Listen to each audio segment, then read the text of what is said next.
हरे कृष्णा। सभी हरे भक्तों को कृष्ण। दंडवत प्रणाम। सभी का स्वागत करते हैं भगवत गीता लेवल 2 अध्याय 16, जहां हम भगवत गीता में अब भगवान से आज समझेंगे। अब तक जो हमने कर्म योग, ध्यान योग, ज्ञान योग, सांख्य योग आदि पढ़ा है, प्रकृति के 3 गुणों के बारे में पढ़ा है। आज हम इसको जोड़ेंगे किससे? दैवी और आसुरी स्वभाव से। कि कैसे एक ही मनुष्य के अंदर हम ये सब तरह के स्वभाव पाते हैं और अपने में सेल्फ एनालिसिस करेंगे, सेल्फ टेस्टिंग करेंगे कि हमारा स्वभाव, हमारे अंदर के गुण कैसे हैं और हमें उन्हें कैसे इंप्रूव करना है। तो शुरू करने से पहले मंगलाचरण करते हैं भगवान श्री कृष्ण लड्डू का, जाना है। श्रीमती राधा रानी ठीक का। है। हरे कृष्णा। आप सबसे हाथ जोड़कर विनती है, कृपया अपने माइक का ध्यान रखें। थोड़ा सा भगवान का कीर्तन चल रहा होता है, भगवान की चर्चा चल रही होती है। तो उस समय बीच में यदि कोई भी भौतिक आवाजें आती हैं तो थोड़ा सा ध्यान उधर जाता है। तो मेरी आप सबसे विनती है, हाथ जोड़कर प्रार्थना है, कृपया करके अपने माइक का ध्यान रखें। आपके घर में पीछे कोई भी बातचीत हो उससे हमें कोई आपत्ति नहीं है, परंतु कृपया करके वो आवाज क्लास के बीच में ना आए तो आपका बड़ा उपकार होगा। धन्यवाद। ॐ अज्ञानतिमिरान्धस्य ज्ञानाञ्जनशलाकया चक्षुरुन्मिलितं येन तस्मै श्रीगुरुवे नमः। श्रीचैतन्यमनोभीष्टं स्थापितं येन भूतले स्वयं रूपः कदा मह्यं ददाति स्वपदान्तिकम्।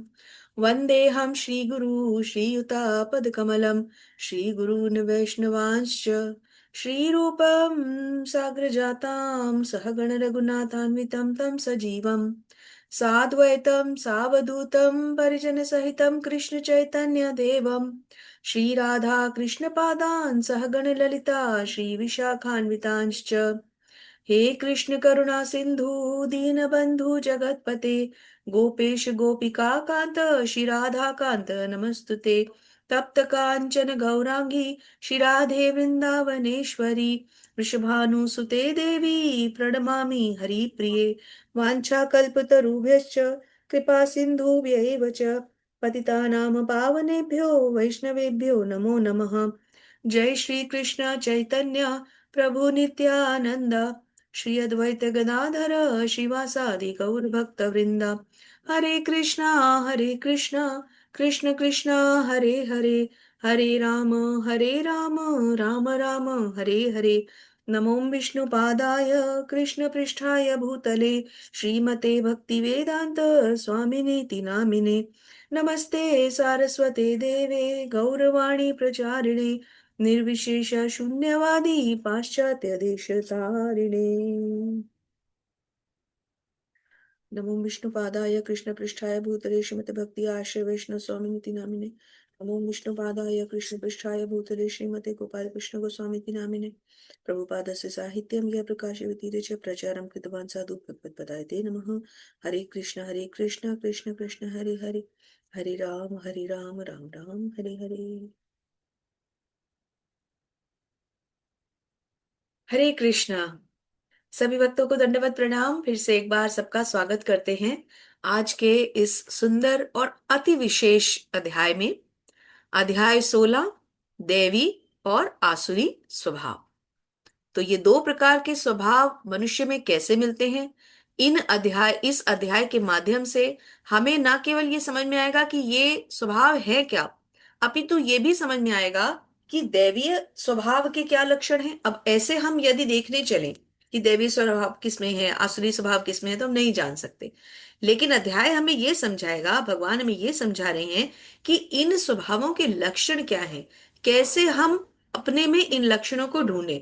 और इसका अर्थ ये बिल्कुल नहीं है कि हम किसी दूसरे में ये स्वभाव ढूंढने जाएं, कि मैं किसी में ढूंढूं कि इन प्रभु जी में ये स्वभाव है तो ये देवीय हैं, इन प्रभु जी में, माता जी में स्वभाव है तो ये आसुरी हैं। नहीं, हमें सेल्फ टेस्टिंग करनी है, अपने अंदर इस स्वभाव को ढूंढना है।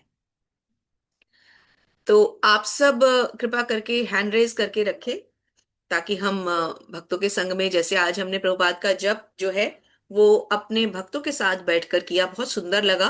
उसी प्रकार यदि हम सब भक्तों के संग में इन सुंदर श्लोकों का और अनुवादों का उच्चारण करेंगे, भगवत गीता के शब्दों का उच्चारण करेंगे, तो भगवान को बहुत प्रसन्नता होगी। पहला श्लोक आपके लिए प्रस्तुत करती हूँ भगवान की सेवा के लिए।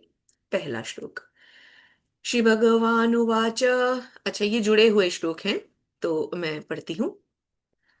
अभयं सत्व संशुद्धिर्ज्ञान योग व्यवस्थितिः दान दमश्च यज्ञश्च स्वाध्यायस्तप आर्जवम् अहिंसा सत्यम क्रोध त्यागः शान्तिरुपैशुनम् दया भूतेष्वलो लुप्त्वम् मादर्वम् ह्रीरचापलम् तेजः क्षमा धृतिः शौचम् द्रोहो नातिमानिता भवन्ति सम्पदम् दैवीम् विजातस्य भारत। तो श्री भगवान यहाँ पर लक्षण बता रहे हैं। अब एक बार फिर से आपको श्लोक पे लेके चलती हूँ। देखिए, आपको यहाँ देखने को भी मिल रहे हैं ये लक्षण। क्या क्या लक्षण हैं, एक बार आप इनको पढ़िए और मैं साथ साथ आपको इसको ट्रांसलेट करके बताती हूँ। तो पहला शब्द, सॉरी, पहली लाइन आप देखिए, क्या क्या लक्षण आए हैं। अभय, सत्व, शुद्ध, ज्ञान, योग, है ना। फिर दान, दम, यज्ञ और स्वाध्याय, आर्जवम, अहिंसा, सत्य, क्रोध, त्याग, शांति, दया, है ना, तेज, क्षमा, धृति, शौचम, द्रोह, नीति। ये सारे क्या हैं? ये दैवीय गुण हैं। कैसे भगवान इनको बता रहे हैं, आइए अनुवाद सुनते हैं। तो शुरू करते हैं। सौरभ प्रभु जी, हरे कृष्णा, पढ़िए। हरे कृष्ण माता जी, दंडवत प्रणाम। श्रील प्रभुपाद की के द्वारा अनुवाद। श्रील प्रभुपाद जी की जय। भगवान ने कहा, हे भारत पुत्र, निर्भयता, आत्मशुद्धि, आध्यात्मिक ज्ञान का अनुशीलन, दान, आत्मसंयम, योग परायणता,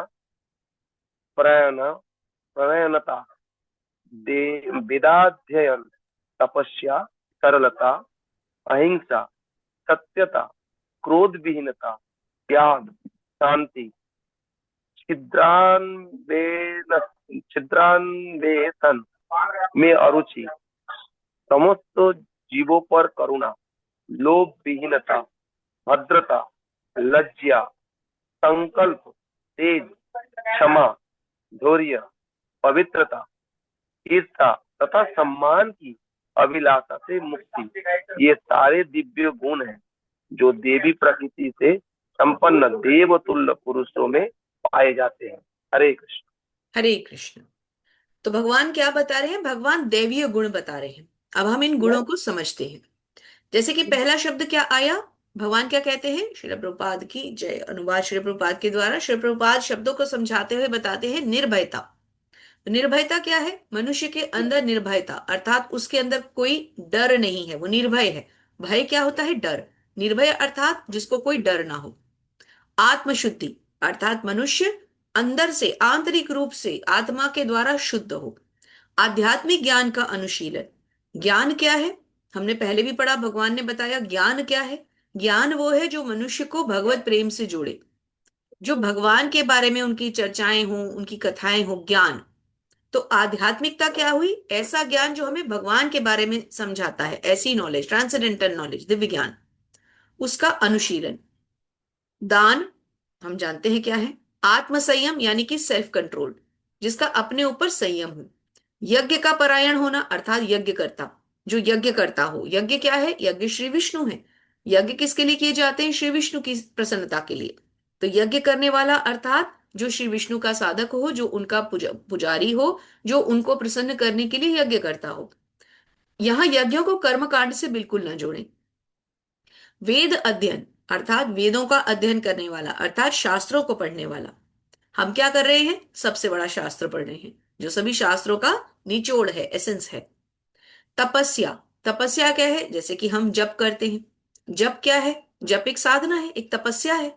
जब हम अपने कंफर्ट जोन से निकल करके किसी चीज की प्राप्ति के लिए कोई कठोर नियम पालन करते हैं, तो वो हम तपस्या के नाम से हम उसको जानते हैं, तपस्या कहलाती है। लेकिन ये तपस्या व्यर्थ ना हो, ये तपस्या केवल शरीर से ना हो, ये तपस्या हमें भगवान से जोड़े, इसलिए हमें तपस्या में आध्यात्मिकता लानी पड़ती है। अर्थात तप कौन सा तप है? जो जो हमें भगवान के लिए करना है, ना कि हमें इधर उधर के शोशेबाजी के लिए या किसी को दिखाने के लिए कि मैं तो भाई इतना कठोर तपस्या कर रहा हूं, मुझसे सुबह आप बात ना करें, मैं तो मौन व्रत में हूं।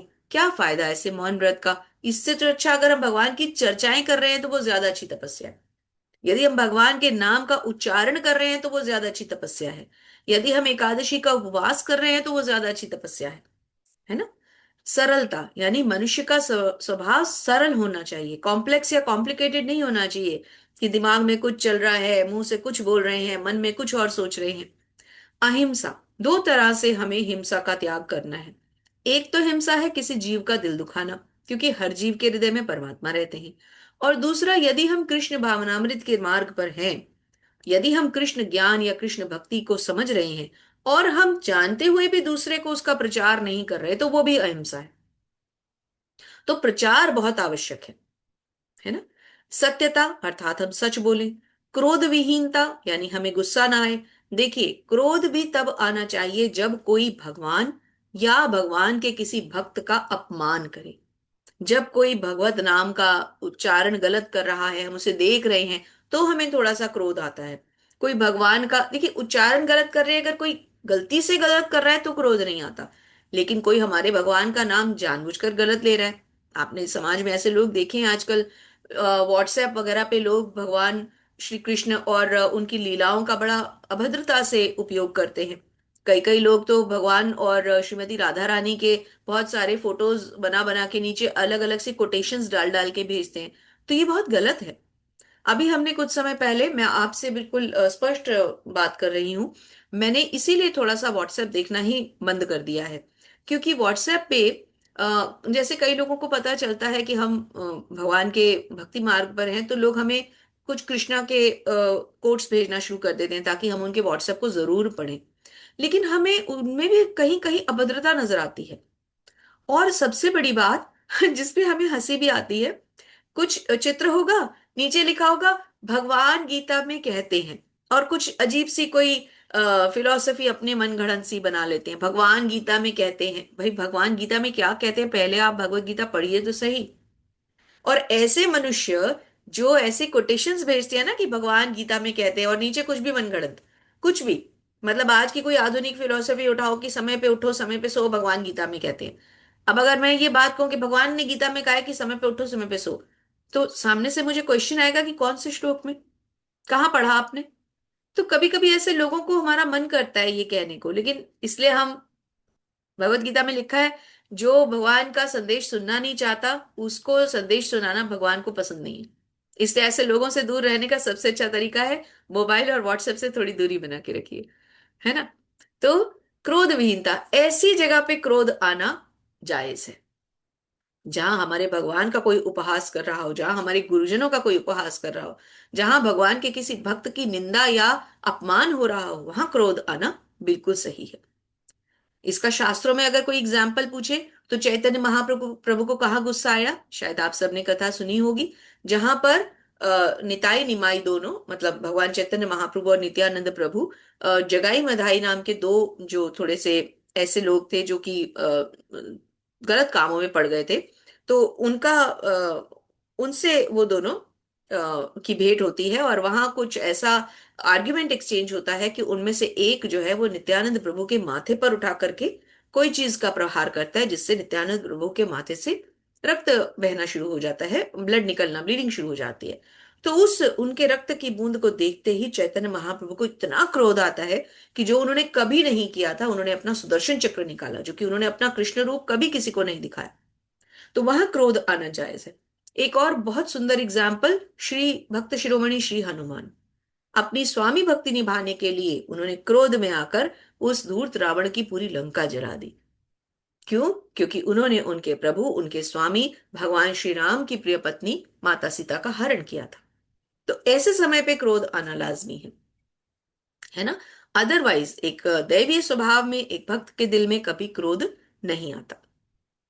त्याग, अर्थात जहां हम किसी ऐसी वस्तु से अपनी आसक्ति को कम करें जो कि हमें बहुत प्रिय है। वो कोई वस्तु हो सकती है, कोई व्यक्ति हो सकता है, कोई विषय हो सकता है, कुछ भी हो सकता है। शांति, चित्रान्वेषण में अरुचि, सॉरी, दो अलग अलग है। तो शांति बनाए रखना अर्थात मनुष्य मनुष्य का स्वभाव शांत होना चाहिए, उससे ज्यादा एग्रेसिव नहीं होना चाहिए, और इधर उधर की बातों में उसका ज्यादा, जैसे प्रजल्पा जिसे कहते हैं, उसका ज्यादा मन नहीं लगता। समस्त जीवों पर करुणा, कि कोई भी जीव हो, एक चींटी भी अगर हमारे हाथ के गलती से हमारे पैर के नीचे आ जाए तो हमें दुख होना चाहिए, है ना। हम बहुत छोटे से थे, हमें याद है, हम अपने मेरे पिताश्री के साथ हम जाया करते थे कभी कभी वॉक वगैरह पे। तो मैंने एक बार देखा कि कुछ सफेद रंग के कपड़े पहने हुए जैन साधक थे, और वो नंगे पांव चल रहे थे। तो मुझे याद है, आई वॉज वेरी यंग, तो मैंने अपने फादर से, मेरे पिताश्री से मैंने पूछा कि ये सड़क पे चल रहे हैं तो इन्होंने तो कुछ पहना नहीं है। तो मुझे तब ये बात का पता चला कि इवन वो लोग इसलिए नंगे पांव चलते हैं कि उनके पैर के नीचे आके किसी जीव की हत्या ना हो जाए। तो देखिए, भगवान का जो भक्त है वो अपने ढंग से भगवान की भक्ति करते हैं, खैर वो हमारी परंपरा से नहीं है तो हम उसमें नहीं जाएंगे। लेकिन तब से ये बात मुझे दिल में बहुत बैठ गई। और अब जाकर हमने कहाँ पढ़ा, भगवत गीता में इसको पढ़ा। भगवान क्या कह रहे हैं, हर जीव के प्रति करुणा। एक मच्छर को भी हम हाथ से ऐसे करके लोग कभी मार देते हैं, कभी वो आजकल टेनिस रैकेट आता है, उससे मच्छरों को मारा जाता है, कि वो आके उस पर टच करे, उसको बेचारे को करंट लगे और वो जल के भस्म हो जाता है। तो ये जीव हत्या है। तो ऐसा करने की अनुमति तो मुझे नहीं लगता कि हमें भगवान या उनका कोई भक्त देगा। हर जीव के प्रति हमारे मन में करुणा होनी चाहिए। लोभ विहीनता, अर्थात जिसके मन में लोभ ना हो। भद्रता, लज्जा, जैसे दोनों लगभग एक जैसे हैं। भद्रता मतलब बहुत ही शालीन स्वभाव से बात करना, बहुत ही भद्र होना स्वभाव में, हम्बल, है ना। और लज्जा यानी कि मनुष्य को थोड़ा शर्मसाज होना चाहिए। ऐसे नहीं कि एकदम खुल के ओपन हो जाए, एकदम फ्रंट हो जाए सबके सामने और बहुत बोल्डली बात करें, नहीं, थोड़ा लज्जा अच्छा लगता है ना। ये एक दैवी स्वभाव का लक्षण है। संकल्प, अर्थात मनुष्य का संकल्प दृढ़ होना चाहिए। अगर भक्ति मार्ग पे आ गए हैं तो अब चाहे जितने ही अवरोध आ जाए, कितने ही हर्डल्स आ जाए, लेकिन हम इसे छोड़ेंगे नहीं। दृढ़ संकल्पी। तेज, ऐसा मनुष्य जो भगवान का भक्त होता है उसके चेहरे पर, उसकी ऑरा में एक अलग तेज होता है। क्यों? क्योंकि वो दिव्यता उसके भीतर की दिव्यता है। भीतर कौन है? परमात्मा है। उस शरीर की दिव्यता नहीं है, वो उसकी आत्मा की, उसके परमात्मा की दिव्यता होती है। वो भगवान की दी हुई दिव्यता है जो उसके लक्षणों में भी प्रकट होकर सामने आती है। क्षमा, मनुष्य किसी भी दूसरे व्यक्ति को या किसी भी दूसरे जीव को जल्दी क्षमा कर देता है। ज्यादा देर मन में बात रखना या उसके प्रति, क्योंकि क्षमा यदि हम नहीं करेंगे, किसी को फॉरगिव नहीं करेंगे, तो वही कहीं ना कहीं हमारे अंदर आकर द्वंद्व बना देता है। फिर क्या होगा? क्षमा ना करने का नेक्स्ट लेवल ईर्ष्या हो जाएगी। फिर हम उस मनुष्य से ईर्ष्या करने लगेंगे, फिर उसके बारे में कुछ ना कुछ अनाप शनाप बोलने लगेंगे, फिर स्वभाव में कटुता आ जाएगी, फिर दिमाग में चाले चलने लगेंगे। तो जहां से शुरू किया ना, वो सारे पॉइंट्स हमारे उल्टे हो जाएंगे। फिर हम झूठ भी बोलेंगे, क्रोध भी आएगा, हिंसा भी करेंगे, सरल भी नहीं रहेंगे, सब चीजें खराब हो जाएंगी। तो क्षमा बहुत इंपॉर्टेंट है। धैर्य, अर्थात मनुष्य को धैर्य बना के रखना चाहिए। जो काम अभी नहीं हुआ, भगवान ने अभी उसका समय निर्धारित नहीं किया होगा, या जो काम हम नहीं चाहते थे और हो गया, तो भगवान ने उसका यही समय निर्धारित किया होगा। जो इवेंट हम नहीं चाहते वो हमारी लाइफ में हो गया, तो भगवान हमसे ज्यादा अच्छा समझ पा रहे हैं, उन्होंने किया होगा। और जो हम चाहते हैं हमें नहीं मिल पा रहा, तो भगवान नहीं चाहते, शायद वो हमारे लिए ठीक नहीं होगा। तो धैर्य बना के रखना बहुत जरूरी है ना। पवित्रता, दो तरह की पवित्रता। एक वो जो बाहरी है, जैसे कि स्वच्छ रहना, रोज सुबह प्रातः काल में उठना, भगवान का स्मरण करना, उनकी आरती करना, उनको सुंदर वस्त्रों से, आभूषणों से अलंकृत करना, उनकी स्तुति करना, उनको भोग आदि अर्पित करना, पवित्रता। आंतरिक पवित्र, ये बाह्य। और आंतरिक मन की पवित्रता। अब हमने तो स्नान करके स्वच्छ कपड़े पहन लिए, लेकिन हमारी आत्मा को स्नान कौन करवाएगा? हमने तो अपने को सुंदर सुंदर डेकोरेट कर लिया, लेकिन हमारे आत्मा को कौन सुंदर सुंदर डेकोरेट करेगा? तो आंतरिक पवित्रता आएगी हरि नाम के जप से। आत्मा की भूख मिटेगी भगवान का नाम लेने से। जैसे हमें भूख लगती है तो हमें मुख के द्वारा उधर को भोजन देना पड़ता है, उसी प्रकार जब आत्मा को भूख लगती है तो हमें उसे भगवत नाम का उच्चारण देना पड़ता है, भगवान का नाम लेना पड़ता है। उससे आत्मा तृप्त होती है, शांत होती है, क्योंकि उसका स्वभाव दिव्य है ना। ईर्ष्या और सम्मान की अभिलाषा से मुक्ति, अर्थात मनुष्य के अंदर जेलिसी नहीं होनी चाहिए और उसको किसी प्रकार के सम्मान की अभिलाषा नहीं होनी चाहिए कि मुझे उसने वो नहीं बोला, उसने मेरी प्रशंसा नहीं की, तो उसने मेरे बारे में अच्छे अच्छे शब्द नहीं कहे। तो ये सारे गुण दैवीय प्रकृति से संपन्न देवतुल्य पुरुषों में पाए जाते हैं। अर्थात जिसमें ये सारे गुण हो वो कौन है? दैवीय गुणों से संपन्न है। तो हालांकि हमने इन सभी गुणों को लेवल 1 में बहुत अच्छी तरह से देखा था, लेकिन लेवल 2 में हमने इसको और अच्छी तरह से व्याख्या करने का प्रयास किया है ताकि हम अच्छी तरह से समझ सकें। यहाँ पर इन सभी गुणों का वर्णन है, प्रभुपाद ने बहुत सुंदर तात्पर्य लिखा है। तो मेरी आप सबसे विनती है, कृपा करके प्रभुपाद के तात्पर्य को अवश्य पढ़ें, क्योंकि उसमें आपको एक एक गुण जो कि हमने संक्षेप में आपके समक्ष प्रस्तुत किया, आपको अच्छी तरह से देखने को मिलेगा, सुनने समझने को मिलेगा। चलिए आगे चलते हैं। हाँ, पवित्रता के ऊपर हम थोड़ा सा पढ़ेंगे। तो हरे कृष्णा, सौरभ प्रभु जी कृपा करके ये पैराग्राफ पढ़ दें। हरे कृष्ण माता जी। हरे कृष्णा। प्रभुपाद जी के द्वारा तात्पर्य एक भगवत एक प्रभुपाद जी सेकेंड। की जय। शौचम का अर्थ है पवित्रता, जो न केवल मन तथा शरीर की ही हो, अपितु व्यवहार में भी हो। ये विशेष रूप से वणिक वर्ग के लिए है। उन्हें चाहिए कि वे कालाबाजारी ना करें, नाती ना नाती माती ना मानीता अर्थात सम्मान की आशा ना करना, शूद्रो अर्थात श्रमिक वर्ग के लिए है, जिन्हें वैदिक आदेशों के अनुसार चारों वर्णों में सबसे निम्न माना जाता है।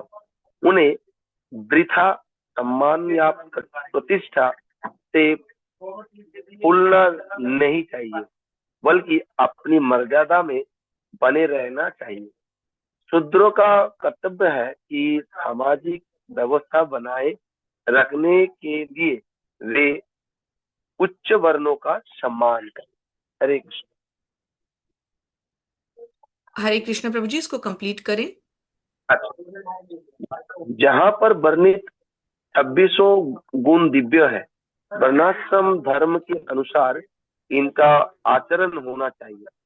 सारांश ये है कि भले ही भौतिक परिस्थितियां शोचनीय हो, यदि सभी वर्णों के लोग इन गुणों का अभ्यास करें तो वे क्रमशः आध्यात्मिक अनुभूति के सर्वोच्च पद तक उठ सकते हैं।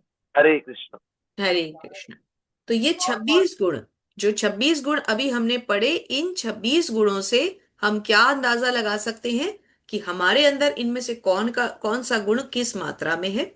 और जिस व्यक्ति में इन 26 गुणों में से जो भी गुण पाए जाते हैं या सारे के सारे 26 गुण पाए जाते हैं, तो वो तो फिर बहुत ही उच्च कोटि का दैवीय स्वभाव वाला व्यक्ति हो सकता है। लेकिन हमारा प्रयास रहना चाहिए कि हम इन गुणों को अपने अंदर जरूर अर्जित करें।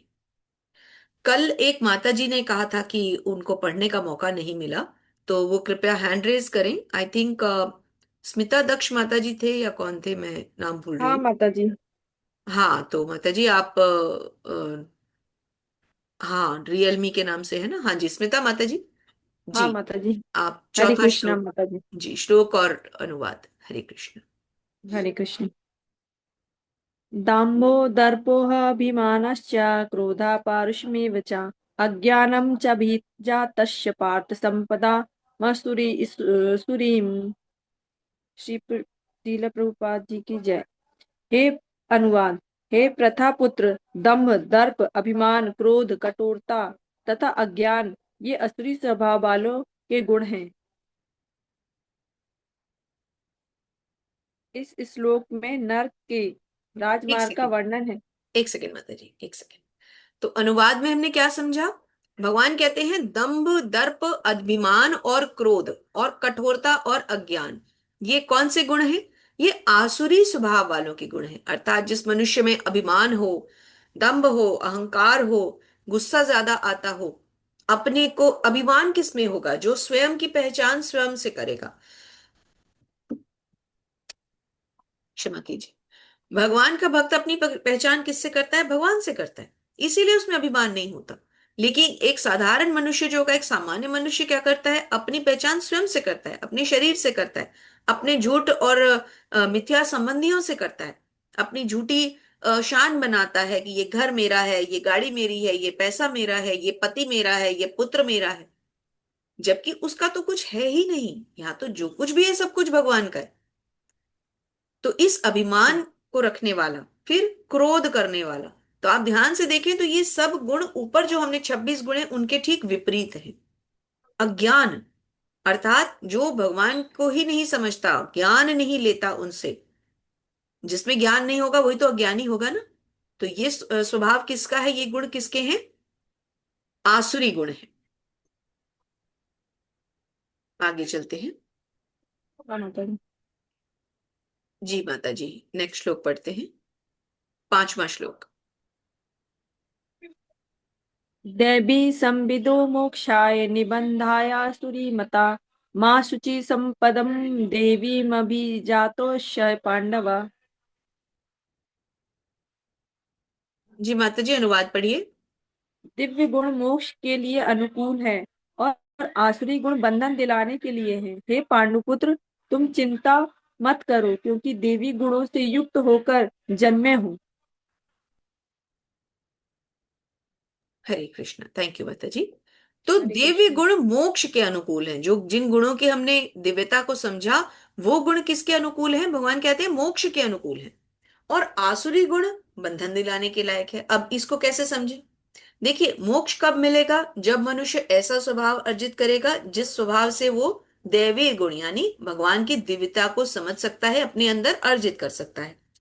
ऐसा होने पर क्या होगा? वो कर्मों से, गुणों से ऊपर उठ जाएगा। तो फिर उसे भगवान की भक्ति करते हुए भगवत धाम की प्राप्ति होगी, उसे इस जन्म मृत्यु के चक्र से छुट्टी मिल जाएगी। तो ऐसा ऐसे गुण किसके लिए हो गए? जो मोक्ष के लिए तैयार है। उसके विपरीत आसुरी गुण वाला क्या करेगा? उस पे रजोगुण, तमोगुण आदि प्रभाव डालेंगे। ऐसा होने से क्या होगा? उसकी या तो अधम लोकों में गति होगी, या तो फिर अधम मतलब नीचे के लोकों में गति होगी, या तो ज्यादा से ज्यादा वो इसी लोक में आएगा। तो फिर जन्म मृत्यु के चक्र में 84 लाख योनियों में भटकता रह जाएगा। तो आसुरी स्वभाव मनुष्य को क्या देते हैं? इसी भव बंधन से, इसी इसी भव सागर से बंधन देते हैं। और दैवी स्वभाव क्या करते हैं? दैवी गुण क्या देते हैं? मनुष्य को मोक्ष प्राप्त करवाते हैं, मुक्ति देते हैं, भगवान का धाम देते हैं। तो भगवान कहते हैं कि अर्जुन तुम मत घबराओ। क्यों? क्योंकि तुम तो दैवी गुणों के साथ जन्मे हो। अब आप ध्यान से उन 26 गुणों को पढ़ेंगे तो उनमें आपको अर्जुन के अंदर उनमें से बहुत से गुण दिखने को मिलेंगे। तो माता जी, आप कृपा करके इस पैराग्राफ को भी पढ़ें। हरे कृष्ण। हरे कृष्ण माता जी। भगवान कृष्ण अर्जुन को यह कहकर प्रोत्साहित करते हैं कि वह असुरी गुणों के साथ नहीं जन्मा है। युद्ध में उसका सम्मिलित होना असुरी नहीं है, क्योंकि वह उसके गुण दोषों पर विचार कर रहा था। यह वह यह विचार कर रहा था कि भीष्म तथा द्रोण जैसे प्रतिष्ठित महापुरुषों का वध किया जाए या नहीं। अतएव वह न तो क्रोध के वशीभूत होकर कार्य कर रहा था, न झूठी प्रतिष्ठा या निष्ठुरता के अधीन होकर। अतएव वह असुरी स्वभाव का नहीं था। क्षत्रिय के लिए शत्रु पर बाण बरसाना दिव्य माना जाता और ऐसे कर्तव्य से विमुख होना असुरी। अतएव अर्जुन के लिए शोक संताप करने का कोई कारण ना था। जो कोई भी जीवन में विभिन्न आश्रमों के विधानों का पालन करता है, वह दिव्य परम पद पर स्थिर होता है। हरे कृष्ण माता जी। हरे कृष्ण माता जी, थैंक यू सो मच। तो हमने क्या समझा? अर्जुन के स्वभाव को समझा।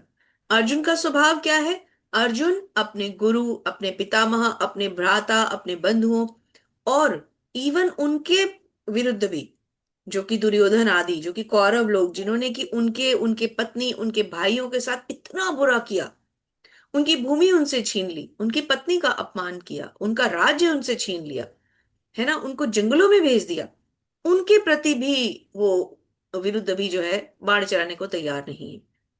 तो ऐसा स्वभाव, हमने क्या समझा था वहां? दया। तो अर्जुन को कितनी दया आ रही है, अर्जुन कोई पाप नहीं कर रहे, अर्जुन कोई आनंद नहीं भोगना चाहते। तो कौन सा गुण हुआ ये? दैवीय गुण। इसलिए भगवान उनको कह रहे हैं कि तुम क्यों घबरा रहे हो, तुम तो दैवीय गुणों से युक्त होकर आए हो, तुम्हारा तो जन्म ही दैवीय गुणों के साथ हुआ है। हरे कृष्णा। तो कल माता जी आपको श्लोक नहीं मिले थे, तो आप एक हाँ श्लोक और माता ले जी। लीजिए। हाँ हरि जी। बोल। हरि बोल। द्यो भूत सारंगो लोकेस्मिन् देव असुर एव च देवो विवस्वरस्ता प्रोक्ता असुरं पार्थ मे शृणु। शीला प्रभुपाद की जय। शीला प्रभुपाद द्वारा अनुवाद। हे प्रतापुत्र, इस संसार में सृजित प्राणी दो प्रकार के हैं, देवी तथा असुरी। मैं पहले ही विस्तार में तुम्हें देवी गुण बतला चुका हूँ। अब मुझसे असुरी गुणों के विषय में सुनो। हरे कृष्ण। थैंक यू माता जी। तो भगवान क्या कह रहे हैं कि देवी गुणों के बारे में तो मैं तुम्हें बता चुका हूं, अब मैं तुम्हें आसुरी स्वभाव के बारे में बताऊंगा। आगे के श्लोकों में अब हम आसुरी स्वभाव को समझेंगे।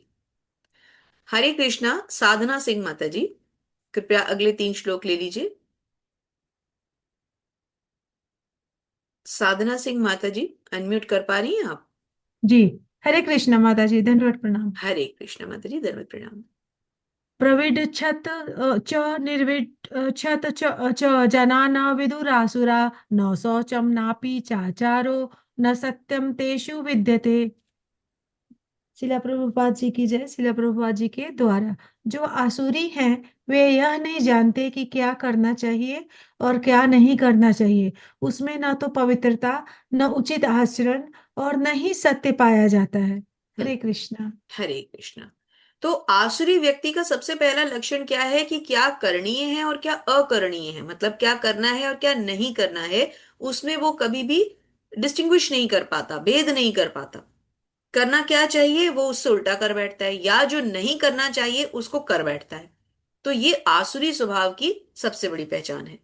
दूसरी बात, भगवान कहते हैं आसुरी स्वभाव वाला व्यक्ति कभी भी ना तो पवित्र होगा, ना आंतरिक तौर पे ना बाह्य तौर पे, उसका आचरण अच्छा नहीं होगा, और सबसे बड़ा लक्षण, सत्य नहीं होगा उसमें, वो सच नहीं बोल सकता। आसुरी स्वभाव के ये इंपॉर्टेंट लक्षण, इसका क्या मतलब है कि हमें इन लक्षणों को तुरंत यदि हम में है तो त्याग देना है। क्या क्या? पहली बात, जिसमें पवित्रता ना हो, तो हमें अपनी पवित्रता पर ध्यान देना है, दोनों। कौन सी? आंतरिक और बाह्य। अब भगवान हमें आसुरी से निकाल के दैवी की तरफ लेकर चल रहे हैं, इसीलिए तो आसुरी स्वभाव समझा रहे हैं, ताकि यदि हम में ये लक्षण है तो हम इन्हें त्याग दें। बाहरी पवित्रता या बाहरी स्वच्छता क्या है? शरीर की स्वच्छता। हमें प्रातः काल उठना है, स्नान अवश्य करना है, भगवान का नियमित रूप से भगवान का अभिषेक करना, उनकी पूजा अर्चना आदि अवश्य करनी है। दूसरी पवित्रता, आंतरिक पवित्रता, यानी भगवान के शुद्ध और पवित्र नामों का उच्चारण। सेकंड पॉइंट, उचित आचरण। हमारा व्यवहार बहुत सुंदर होना चाहिए, किसी से बात करने का तरीका, हमारा आचरण, हम कैसे उठते बैठते हैं, जिसमें कि हमने ऊपर स्वभाव में कौन से लक्षण पढ़े थे? भद्रता, लज्जा, है ना, तेज, क्षमा, ये हमारे आचरण में मेन पॉइंट्स होने चाहिए। और तीसरा और मोस्ट इंपॉर्टेंट, सत्य। हमें झूठ को त्यागना है, जो कि हमसे नहीं होता, जो बहुत मुश्किल है। देखिए, झूठ को त्यागना, क्रोध को त्यागना, ये बहुत मुश्किल है, क्योंकि ऐसी चीजों को त्याग करने के लिए मन पर कंट्रोल होना बहुत आवश्यक है, और मन पर कंट्रोल करना इतना आसान नहीं है। तो उसके लिए हमें क्या सुझाया है? आचार्य गणों ने कहा है कि यदि मन पर कंट्रोल ना हो तो मन को भगवान की सेवा में लगा दे। ऐसा मन जो भगवान की सेवा करेगा वो धीरे धीरे अपने आप ही कंट्रोल हो जाता है। अब आचरण के बारे में यहाँ पे बहुत सुंदर बताया है, तो माता जी थोड़ा सा पढ़ते हैं इसे यहाँ से। जी माता जी। हरे कृष्ण माता जी। हरे कृष्ण।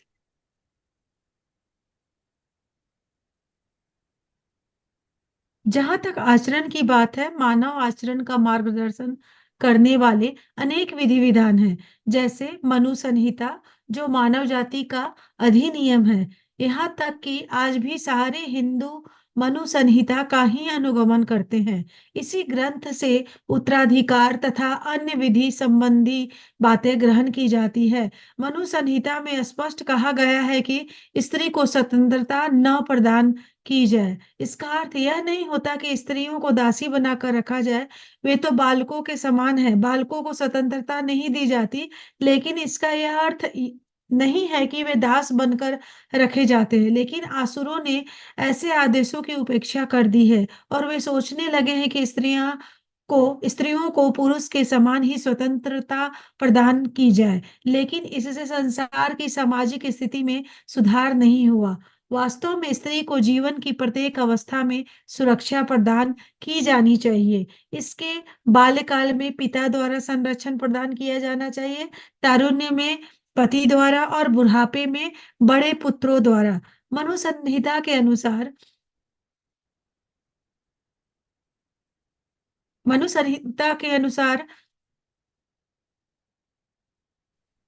जस्ट मिनट,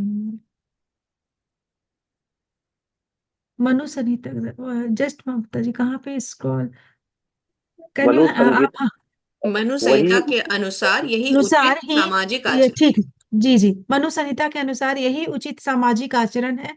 लेकिन आधुनिक शिक्षा ने नारी जीवन का एक अ- अतिरंजित अहंकार पूर्ण बोध उत्पन्न कर दिया है। अतएव अब विवाह एक कल्पना बन चुका है। स्त्री की नैतिक स्थिति भी अब बहुत अच्छी नहीं रह गई है। अतएव असुरगण कोई ऐसा उपदेश ग्रहण नहीं करते जो समाज के लिए अच्छा हो, चूंकि वे महर्षियों के अनुभवों तथा उनके द्वारा निर्धारित विधि विधानों का पालन नहीं करते। अतएव आश्चर्य लोगों को सामाजिक स्थिति अत्यंत शोचनीय है। शोचनीय है। थैंक यू माता हरे जी। कृष्णा माता जी। हरे कृष्ण। तो श्रील प्रभुपाद ने बहुत अच्छी तरह से हमें समझा दिया कि स्वतंत्रता भी एक लिमिट में ही दी जानी चाहिए, और स्त्रियों की स्वतंत्रता के बारे में भी अच्छी तरह बताया कि क्यों स्त्री को कम स्वतंत्रता पहले दी गई थी। क्योंकि उसको हमेशा किसी आश्रय में रहना चाहिए ताकि उसका शोषण ना हो। लेकिन कहीं ना कहीं समाज में स्त्री क्या पुरुष क्या, सभी लोगों ने अपनी अपनी स्वतंत्रता का दुरुपयोग करना शुरू कर दिया है। तो अपने आचरण के द्वारा हमें अपनी स्वतंत्रता कितनी और कैसे मनानी है उसके बारे में भी ध्यान देना पड़ेगा। जी माता जी, 8वां श्लोक। असत्यम प्रतिष्ठम ते जगदाहुर्नीश्वरम अपरस्वस अपरस अपरस्पर पर संभूतम किमन्यतकाम हेतुकम। श्रील प्रभुपाद जी की जय। श्रीला प्रभुपाद के द्वारा वे कहते हैं कि यह जगत मिथ्या है, इसका कोई आधार नहीं है और इसका नियमन किसी ईश्वर द्वारा नहीं होता। उनका कहना है कि यह कामेच्छा से उत्पन्न होता है और काम के अतिरिक्त कोई अन्य कारण नहीं है। हम्म। हरे कृष्ण माता जी। हरे कृष्ण माता जी। तो यहाँ वे कहते हैं किसको इंगित किया जा रहा है? आसुरी स्वभाव वाले लोगों को। जिनका स्वभाव आसुरी है, वो क्या कहते हैं कि ये जगत तो मिथ्या है, कि ये तो माया का जाल है, इसका कोई कारण नहीं है, इसको कोई बनाने वाला नहीं है, ये तो केवल काम इच्छा से उत्पन्न हुआ है। कि स्त्री और पुरुष के संयोग से जो जनसंख्या आगे बढ़ी, बस उसी ने जगत की रचना की। वे भगवान के अस्तित्व को, भगवान ने कैसे सृष्टि की रचना की, कैसे शास्त्र हमें बताते हैं कि भगवान ने कैसे ब्रह्मा जी को ज्ञान दिया, ब्रह्मा जी ने आगे प्रजापतियों के द्वारा संसार के चलाने के लिए अलग अलग योनियों को प्रकट करवाया, जीवों को बनाया और उत्पत्ति की। उस सब से तो वो कोई वास्ता ही नहीं रखना चाहते। तो ये किसका लक्षण है? आसुरी स्वभाव वालों का, है ना। तो हमें इससे बचना है, भगवान को पूरी तरह से श्रद्धा निष्ठा के साथ उनको हर चीज का केंद्र और उद्भूत समझना है। अगला श्लोक पढ़ते हैं। यस माता जी। हरे कृष्ण माता जी। एताम दृष्टिम वष्टभ्य नष्टात्मनो अल्पबुद्ध्या पर्वन्ते युग्र कर्माण क्षयाय जगतो अहिता। शिल प्रभुपाद जी की जय। शिल प्रभुपाद जी के द्वारा ऐसे निष्कर्षों का अनुगमन करते हुए आसुरी लोग जिन्होंने आत्मज्ञान खो दिया है और जो बुद्धिहीन है, ऐसे अनुपयोगी एवं भयावह कार्यों में प्रवृत्त होते हैं विनाश जो संसार का विनाश करने के लिए होता है। हरे कृष्ण। हरे कृष्णा। तो ऐसे लोग क्या करते हैं जिन्होंने आत्मज्ञान ही खो दिया है। जो कि भगवान को या उनके ज्ञान से अनभिज्ञ रहना चाहते हैं, न मानना चाहते हैं, न समझना चाहते हैं, जो बुद्धिहीन है, वो क्या करते हैं, संसार के विनाश के कारण ढूंढते हैं। जैसे कि भगवान ने सूर्य दिया, सूर्य ने हमें तेज दिया, तेज से हमें रोशनी मिली, अंधकार को हटाने वाला प्रकाश मिला, हमें ऊष्मा मिली। और उस एनर्जी को आधुनिक युग ने किसमें कन्वर्ट कर लिया है? एटॉमिक एनर्जी में। उससे वो क्या बना रहे हैं? न्यूक्लियर एटॉमिक बॉम्ब्स बना रहे हैं, जिससे कि संसार का विनाश हो सके। और स्वयं को कितना बलशाली समझते हैं। कोई रशिया कहेगा कि मेरे पास इतने न्यूक्लियर बॉम्ब्स हैं, तो अमेरिका कहेगा अच्छा मेरे पास तुमसे भी ज्यादा हैं, यूक्रेन कहेगा मेरे पास तुमसे भी ज्यादा हैं। तो अपनी शक्ति को वो विनाश से मेजर कर रहे हैं। और भक्त अपनी शक्ति को कैसे मांगता है? कि अच्छा आपने भगवत गीता 4 बार पढ़ी है, अरे मुझे तो एक बार में भी समझ, मुझे तो 10 बार में भी समझ नहीं आई। वो दूसरे को ऊपर करता है। अच्छा आपने भागवतम भी पूरी पढ़ी है, अच्छा पढ़ी तो मैंने भी है, लेकिन प्रभु जी मुझे तो समझ में नहीं आई, कभी समय हो तो थोड़ा हमें भी समझाइए। ये अंतर है। भक्त दूसरे भक्त के गुणों को ऊपर मान के चलता है, अपने को उससे हमेशा नीचे समझता है। कभी अपने गुणों पर अहंकार नहीं करता, उसको अपने गुणों के बारे में ज्यादा मान प्रतिष्ठा और सम्मान आदि अच्छा ही नहीं लगता। और जो अभक्त हैं, आसुरी स्वभाव वाले हैं, वो क्या चाहते हैं? मेरी प्रतिष्ठा होनी चाहिए, मुझे मान सम्मान मिलना चाहिए, क्योंकि वो अपना आत्मज्ञान खो चुके हैं। उनका स्वभाव क्रूर होता है, उनका स्वभाव अहंकारी होता है। जी। तो माता जी एक और श्लोक पढ़ लीजिए माता जी। और अन्य भक्त भी कृपया यदि पढ़ने की हरे इच्छा है कृष्णा तो माता हैंड जी। रेज करें, क्योंकि हम ऐसे देख नहीं पाएंगे। तो जो काम पढ़ना मास चाहते हैं हैंड रेज करें। हम्म। काममाश्रित्य दुष्पुरं दम्भमान मदान्वित मोह मोहद गृहीत्वा सद्ग्राहन् प्रवर्तन्ते असुचि व्रता। हरे काममाश्रित्य दुष्पुरं दम्भमानमदन्विताः मोहाधृत्वा सद्ग्राहन् अप्रवरन्ते अशुचिव्रताः। जी। हरे कृष्णा माता जी, बहुत हरे। अच्छा। मैं भी वो संस्कृत श्लोक के ज्वाइन करना चाहती हूँ माता जी क्लास, जी अच्छे जरूर से माता पढ़ने जी। के। आप जानवी माता जी को या आपके ग्रुप के जो एडमिन है उन्हें लिख दीजिए, जब हम्म। श्लोका रेसिटेशन बैच होगा तो उसमें आपको जरूर ऐड ओके। कर लेंगे।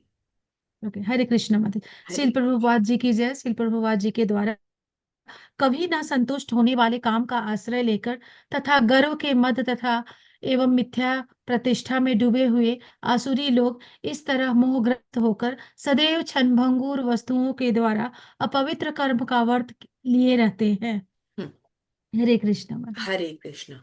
तो क्या बताते हैं भगवान? कहते हैं कभी ना संतुष्ट होने वाले काम का आश्रय लेके, अर्थात जो मनुष्य काम का आश्रय लेता है, गर्व मद और मिथ्या प्रतिष्ठा में डूब जाता है। गर्व मतलब अभिमान करता है, मिथ्या मतलब झूठा अहंकार। मैं तो एक शरीर हूं, मेरी पहचान मेरे मित्रों से, मेरे संगियों से, मेरे घर से, मेरे बैंक बैलेंस से है। झूठी प्रतिष्ठा, ये तो सब नश्वर है, क्षणिक है ना। इससे अगर कोई अपनी पहचान बनाएगा तो वो सबसे बड़ी गलती कर रहा है, सबसे बड़े भ्रम में जी रहा है। तो ऐसे आसुरी लोग क्षण भंगुर वस्तुओं यानी कि टेम्परेरी चीजों के पीछे भागता है। टेम्परेरी चीजें क्या है? ये क्षणिक जगत की भौतिक वस्तुएं। आप पैसा बैंक बैलेंसेस तो टेम्परेरी है ही, इवन हमारे संबंध भी जिनसे हम भौतिक संबंध रखते हैं वो भी टेम्परेरी। शाश्वत संबंध तो केवल एक सनातन संबंध है, केवल और केवल कृष्ण से। केवल श्री कृष्ण का सनातन संबंध ही सच्चा संबंध है, बाकी तो सब झूठे संबंध है। मुझे याद थोड़ी है पिछले जन्म में मेरी माता कौन थे, मेरे पिता कौन थे, परंतु उनके चले जाने से हम शोक में डूब जाते हैं, और कई कई दिन, कई कई वर्ष हम बैठ के रोते रहते हैं, शोक मनाते रहते हैं। हमारे अपने साथ, स्वयं के साथ ये हो रहा है। क्यों? क्योंकि हम इस स्तर से ऊपर नहीं उठ पा रहे। और जब ऐसा कुछ हो जाता है और हम किसी भगवान के शुद्ध भक्त के पास जाते हैं, तो वो हमें यही समझाते हैं कि किसके लिए शोक कर रहे हो। वो तो जो गए हैं वो तो शरीर का नाश होना था, वो तो नश्वर था। आपका संबंध शाश्वत तो उसकी आत्मा से है। आत्मा तो आगे चला गया, आपकी आत्मा को भी चले जाना है। आत्मा का संबंध परमात्मा से है। उस लेवल पे सोचो। लेकिन सोचना बहुत मुश्किल है, क्योंकि हम भौतिक प्रकृति के 3 गुणों के अंतर्गत चल रहे हैं। गुणों से ऊपर उठना बहुत आवश्यक है। तो क्षण भंगुर वस्तुओं के पीछे भागना भी कहीं ना कहीं आसुरी है, इसका मतलब हम सब कौन है? आसुरी स्वभाव वाले हैं। ये सोच लेना कि हम क्रोध नहीं करेंगे पॉसिबल नहीं है। कोई चार बातें सुनाता है, फटाक से हमें गुस्सा आता है। सत्य है जिसको हम छुपाते हैं। अपनी जॉब करते हुए कई बार हम अपने बॉसेस से या अपने मैनेजमेंट से या अपने सबॉर्डिनेट से झूठ बोल जाते हैं। कहाँ कहाँ हम याद कर पाते हैं कि हमने आज पूरे दिन में एक भी झूठ नहीं बोला, बोल देते हैं। और फिर ये जो पॉइंट आया, मिथ्या अहंकार, इससे हम कहाँ दूर हैं? अपने घर के सगे संबंधियों से क्या हम अनभिज्ञ रह पाएंगे? नहीं रह सकते। यदि घर में से किसी स्वजन का जो है देह त्याग दे, तो क्या हम उस शोक को, उस दुख को भूल पाते हैं? नहीं भूल पाते। क्यों? क्योंकि हम मिथ्या अहंकार के पीछे घूमते हैं। तो बड़ी बड़ी चीजों की बात ना करें। बड़ी बड़ी चीजें हमने कहा, टेम्परेरी चीजें छोड़ दें, अच्छा चलो कोई हो सकता है हम में से टेलीविजन छोड़ दिया, तो हमने कहा बहुत बड़ी तपस्या हो गई, हमने टीवी देखना छोड़ दिया। उससे बड़ी तपस्या हो गई, हमने बाहर का खाना छोड़ दिया। वो तो है, वो तो बड़ी बड़ी चीजें हैं, उन्हें तो हम शायद छोड़ दें। मगर ये जो बारीक चीजें हैं, इन्हें भगवान कह रहे हैं कि जो इनसे दूर हैं वो दैवीय गुणों से युक्त है। ये गुण यदि हम में है, जो कि हम सब में है, तो हम आसुरी स्वभाव वाले ही हैं। तो टेम्परेरी यानी इस मिथ्या अहंकार से हमें अपनी दूरी बनानी ही पड़ेगी। हरे कृष्णा। सरिता दानपुर माता जी, दंडवत प्रणाम। हरे कृष्णा माता जी, सब दंडवत प्रणाम सभी को, हरे सब भक्तों कृष्ण। का। चिंता चिंताम परिमेयां च प्रलयांताम उपाश्रिताः कामापभोग परमाम एतावदति निश्चिताः आशापाशशतैर्बद्धाः कामक्रोधपरायणाः इहन्ते कामभोगार्थम् अन्यायेनार्थं संचयान्। हरे कृष्ण माता जी। अनुवाद। उनका विश्वास है कि इंद्रियों की तुष्टि ही मानव सभ्यता की मूल आवश्यकता है। इस प्रकार मरण काल तक उनको अपार चिंता रहती है। वे लाखों इच्छाओं के जाल में बंद कर तथा काम और क्रोध में लीन होकर इंद्रिय तृप्ति के लिए अवैध ढंग से धन संग्रह करते रहते हैं। हरे कृष्ण माता जी, हरे धन्यवाद। कृष्ण माता जी, धन्यवाद। इंद्रियों की तुष्टि मानव सभ्यता की मूल आवश्यकता है, ऐसा सोचते हैं कौन? आसुरी स्वभाव वाले। इंद्रियों की तुष्टि क्या है? स्वयं की तुष्टि। मुझे खाना है तो मुझे अपने लिए बनाना है। मुझे मीठा पसंद है तो मैं मीठा बनाऊंगी या बाजार से लाऊंगी या तो खाऊंगी। अपनी तुष्टि। इंद्रिय तुष्टि, इंद्रिय तृप्ति, सेंस ग्रेटिफिकेशन। घर में अपने स्वजनों के प्रति अननेसेसरली ज्यादा लगाव होना। फिर हम उसके नेक्स्ट लेवल पे जाते हैं, उनकी और अपनी इच्छाओं की पूर्ति के लिए गलत ढंग से धन संग्रह करते हैं। ऐसे बहुत सारे प्रोफेशंस में हम देखने को मिलता है। हमें डेली लाइफ में हम देखते हैं कि बहुत सारे ऐसे प्रोफेशंस हैं जहां पर कि लोग क्या करते हैं, गलत ढंग से धन संग्रह कर रहे हैं। लीगली अलाउड नहीं है, लेकिन इलीगल तरीकों से भी पैसा जमा कर रहे हैं। और क्यों करते हैं? कि मैं अपनी एक सैलरी से अपना घर कैसे चलाऊं, अपने घर के लोगों को करने के लिए तो मुझे एक्स्ट्रा कुछ गलत ढंग से संग्रह करना ही पड़ेगा। भगवान कहते हैं ये आसुरी स्वभाव का लक्षण है। लाखों इच्छाओं के जाल में फंसकर क्यों करते हैं वो? अपनी इच्छा पूरी कर रहे हैं, अपने संबंधियों की इच्छाएं पूरी कर रहे हैं। पहली बात, जिस संबंधी की इच्छा पूरी कर रहे हैं वो संबंधी उसका नहीं है। दूसरी बात, जो धन इकट्ठा कर रहे हैं वो धन उसका नहीं है। तीसरी बात, जिन इंद्रियों की तृप्ति कर रहे हैं वो स्वयं की इंद्रियां भी उसकी नहीं है। इंद्रियों की तृप्ति किसकी तृप्ति करनी है? भगवान की इंद्रियों की। जो धन जितना भी हो, चाहे थोड़ा चाहे कम चाहे ज्यादा, यदि हम उस धन के कुछ भाग को भी भगवान को अर्पित करते हैं, तो वो है भगवान की तुष्टि। अपने लिए रखना जरूरी है, अपने परिवार के लिए भी रखना जरूरी है। तो प्रभुपाद ने क्या कहा है कि जो भी आय हो, कम से कम अपने लिए थोड़ा सा रख करके और बाकी आप उसको भगवान की सेवा में लगाएं। आप उसमें से स्वयं की तृप्ति भी करें, अपने घर के, अपनी सामाजिक उनकी इच्छाओं की भी तृप्ति करें। परंतु फिर भी आप यदि उसका एक अच्छा बड़ा भाग भगवान की सेवा में नहीं लगाते, स्वयं की दृष्टि में ही डूबे रहते हैं, तो फिर ये आसुरी स्वभाव माना जाएगा। देखिए, आसुरी स्वभाव वाले मनुष्य के लिए कितना सुंदर लिखा है। माता जी कृपया करके इसे पढ़ें। जी माता जी। तात्पर्य श्रील प्रभुपाद द्वारा। श्रील प्रभुपाद की जय।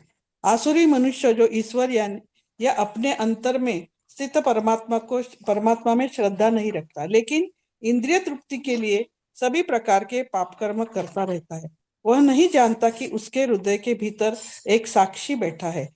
परमात्मा प्रत्येक जीवात्मा के कार्यों को देखता रहता है। जैसे कि उपनिषदों में कहा गया है कि एक वृक्ष पे दो पक्षी बैठे, एक पक्षी कर्म करता हुआ टहनियों में लगे हुए सुख दुख की रूपी फलों का भोग कर रहा है, और दूसरा उसका साक्षी है। लेकिन आसुरी मनुष्य को न तो ये वैदिक शास्त्र का ज्ञान है, न कोई श्रद्धा है। अतएव वह इंद्रिय भोग के लिए कुछ भी करने के लिए अपने अपने को स्वतंत्र मानता है, उसे परिणाम की परवाह नहीं रहती। हरे कृष्ण माता जी। हरे बहुत कृष्ण बहुत माता जी। धन्यवाद। श्रील प्रभुपाद की जय। जय। प्रभुपाद जी क्या कह रहे हैं? आसुरी मनुष्य क्या करता है? क्योंकि उसकी परमात्मा में श्रद्धा नहीं होती, तो वो पाप करने से डरता नहीं है। वो ये भूल जाता है कि उसके हृदय के अंदर जो साक्षी परमात्मा बैठे हैं वो सब कुछ देख रहे हैं। वो ये सोचता है मुझे कभी इसका दंड मिलेगा तो देखा जाएगा, अभी तो मैं पाप कर लूं। अपने से ही आंख चुरा कर, अपने अंदर बैठे परमात्मा से आंख चुरा करके वो पाप कर लेता है। फिर चाहे वो धन संग्रह की बात हो या जो हमें चार नियम दिए गए हैं उनके उल्लंघन की बात हो, पर वो करता है। और हम सब करते हैं। ये कहना कि मैं ऐसा नहीं करता गलत होगा, क्योंकि मिथ्या अहंकार से हम में से जो उठ जाएगा, जो उसको त्याग देगा, वो फिर बहुत ऊंचे भक्त की श्रेणी में जाकर स्थान प्राप्त करेगा। तो इस स्वतंत्रता को हमें उतना ही लेना चाहिए जितना भगवान हमें दे रहे हैं। उससे अधिक हमें इस स्वतंत्रता को नहीं मनाना चाहिए। जी माता जी। अगला श्लोक, अगले तीन श्लोक इकट्ठे हैं, ले लीजिए। जी माता जी। इदमद्य मया लब्धम इमं प्राप्यसे मनोरथम, इदम अस्तिदम अपि मे भविष्यति पुनर्धनम, असौ मया हता शत्रुर्हनिष्ये चापरानपि, ईश्वरो अहम भोगी सिद्धोऽहं बलवान सुखी, आढ्योऽभिजनवानास्मि कोऽस्ति सदृशो मया, यक्षे दास्यामि मोदिष्य इत्यज्ञान विमोहिताः। अनुवाद। आसुरी व्यक्ति सोचता है कि आज मेरे पास इतना धन है और अपनी योजनाओं में अधिक से अधिक धन कमाऊंगा। इस समय मेरे पास इतना है, किंतु भविष्य में यह बढ़कर और अधिक हो जाएगा। वह मेरा शत्रु है और मैंने उसे मार दिया है, और मेरे अन्य भी शत्रु मार दिए जाएंगे। मैं सभी वस्तुओं का स्वामी हूँ, मैं भोक्ता हूँ, मैं सिद्ध, शक्तिमान तथा सुखी हूँ, मैं सबसे धनी व्यक्ति हूँ, और मेरे आसपास मेरे कुलीन संबंधी है। कोई अन्य मेरे समान शक्तिमान तथा सुखी नहीं है। मैं यज्ञ करूंगा, दान दूंगा और इस तरह आनंद मनाऊंगा। इस प्रकार से ऐसे व्यक्ति अज्ञानवश मोहग्रस्त होते रहते हैं। हरे कृष्ण माता जी। धन्यवाद। हरे कृष्ण माता जी, बहुत बहुत धन्यवाद, थैंक यू सो मच। तो क्या कहता है? आसुरी व्यक्ति की थिंकिंग कैसी है? सब कुछ जो है वो मुझसे संबंधित है। धन मेरा है, पत्नी मेरी है, पति मेरे हैं, पुत्र मेरा है, घर मेरा है। हर चीज को अपने से संबंधित मानता है। मैं भोगता हूं, मैं करता हूं, मैं शक्तिमान हूं, मैं सुखी हूं, मैं धनी हूं, मेरे संबंधी बहुत अच्छे हैं, मेरा घर बहुत अच्छा है, मेरे लोग बहुत अच्छे हैं। हर चीज की अपने अलावा भी अपनी चीजों की पहचान खुद से करता है। और वहीं जो भगवान का भक्त होता है वो हर चीज की पहचान भगवान से करता है। जो भी मिला भगवान के दिया हुआ है, जो भी चीज आई भगवान की देन है। कुछ अच्छा हुआ तो भगवान ने मेरे साथ बहुत अच्छा किया, कुछ बुरा हुआ तो भी वही सोचता है भगवान ने ठीक सोचा होगा। मैं अपने बारे में अच्छा सोचूं या नहीं सोचूं, वो मेरे पिता हैं, वो मेरे लिए गलत नहीं सोचेंगे। जैसे एक माता जो है वो अपने पुत्र का कभी गलत नहीं सोचती, किसी भी हाल में क्यों ना हो, लेकिन वो हमेशा उसका अच्छा ही सोचती है। तो वो तो हमारी माता के भी ऊपर, माता पिता सब कुछ ही तो वो हैं। वो गलत कैसे सोच सकते हैं? तो जो भी हमारे साथ घटित हो, हमें क्या सोचकर उसको ग्रहण करना है कि भगवान बेटर सोच सकते थे, हम अपने लिए उतना अच्छा नहीं सोच सकते। इसलिए हमारे साथ जो भी कुछ हो रहा है, शायद कुछ बच्चे बाहर शोर मचाते हुए निकल रहे हैं, आपको हो सकता है आवाज आ रही हो, क्षमा चाहते हैं।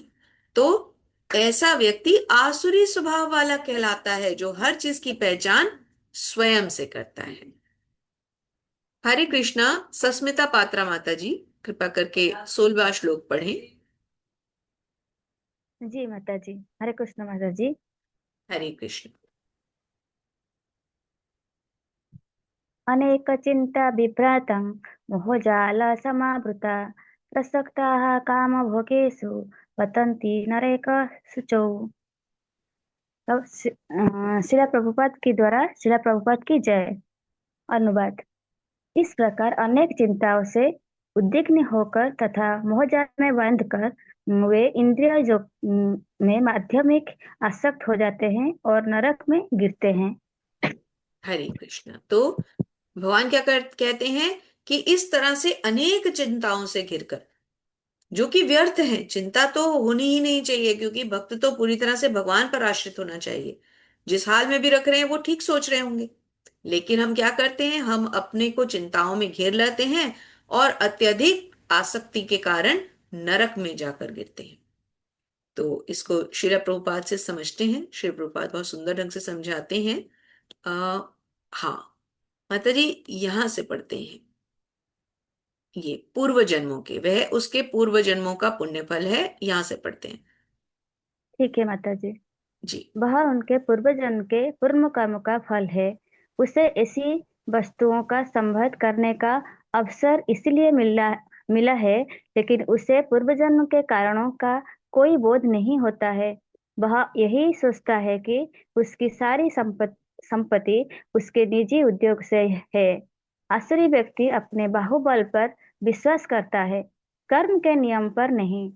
कर्म नियम के अनुसार पूर्व जन्म में उत्तम कर्म करने के फलस्वरूप मनुष्य उच्च कुल में जन्म लेता है, या धनवान बनता है, या सुशिक्षित बनता है, या बहुत सुंदर शरीर प्राप्त करता है। आश्चर्य व्यक्ति सोचता है कि ये चीजें आकस्मिक है और उसका बाहुबल बाहुबल इतना ही माता जी। बाहुबल, इसके बाद क्या है माता जी? बाहुबल इतना जी ही है पढ़िए माता जी, कंटिन्यू बाहुबल कीजिए। बाहुबल। और नहीं है? हम्म, ओके है। बाहुबल बाहुबल के फलस्वरूप है। ओके ओके, ठीक है बताइए। और एक बार पढ़ती हूँ यहाँ पर। ये चीज आकस्मिक है और उसके बाहुबल सामर्थ्य के फलस्वरूप है। उसे विभिन्न प्रकार के लोगों, सुंदरता तथा शिक्षा के पीछे किसी प्रकार की योजना व्यवस्था नहीं प्रतीत होती। ऐसी आसुरी मनुष्य की प्रतियोगिता पे जो भी सामने आता है वह उसका शत्रु बन जाता है। ऐसे अनेक आसुरी व्यक्ति होते हैं और इनमें से प्रत्येक अन्यों का शत्रु होता है। यह शत्रुता पहले मनुष्यों के बीच, फिर परिवारों के बीच, तब समाजों में और अंततः राष्ट्रों के बीच बढ़ती जाती है। अतः विश्व भर में निरंतर संघर्ष, युद्ध तथा शत्रुता बनी हुई है। थैंक यू माता जी। तो धन्यवाद। प्रभुपाद ने पूरे विश्व के स्तर पर इसको समझा दिया कि हम इंडिविजुअल के स्तर पे यदि सोचते हैं तो कैसे हम इंद्रिय तृप्ति में, मोहजाल में फंसते हुए परेशान होते जाते हैं।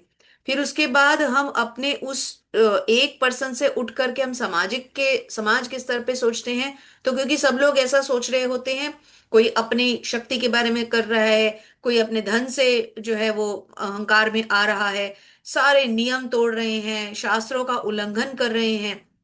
ये सब करते करते हम देखें तो पूरा राष्ट्र, पूरा समाज और पूरा विश्व जो है वो गलत लाइन पर चल रहा है। और एक बहुत इंपॉर्टेंट लाइन आई थी कि हम अपने कर्मों से, जो हमें पूर्व जन्मों के या इस जन्म के कर्मों के फल मिल रहे हैं, कभी कभी तो जानते हुए भी कि ऐसा होना है तब भी हम गलत करते हैं। देखिए क्या लिखा है, कर्म नियम के अनुसार पूर्व जन्म में उत्तम कर्म करने के स्वरूप मनुष्य उच्च कल में जन्म लेता है, धनवान बनता है, सुशिक्षित बनता है, सुंदर शरीर प्राप्त करता है।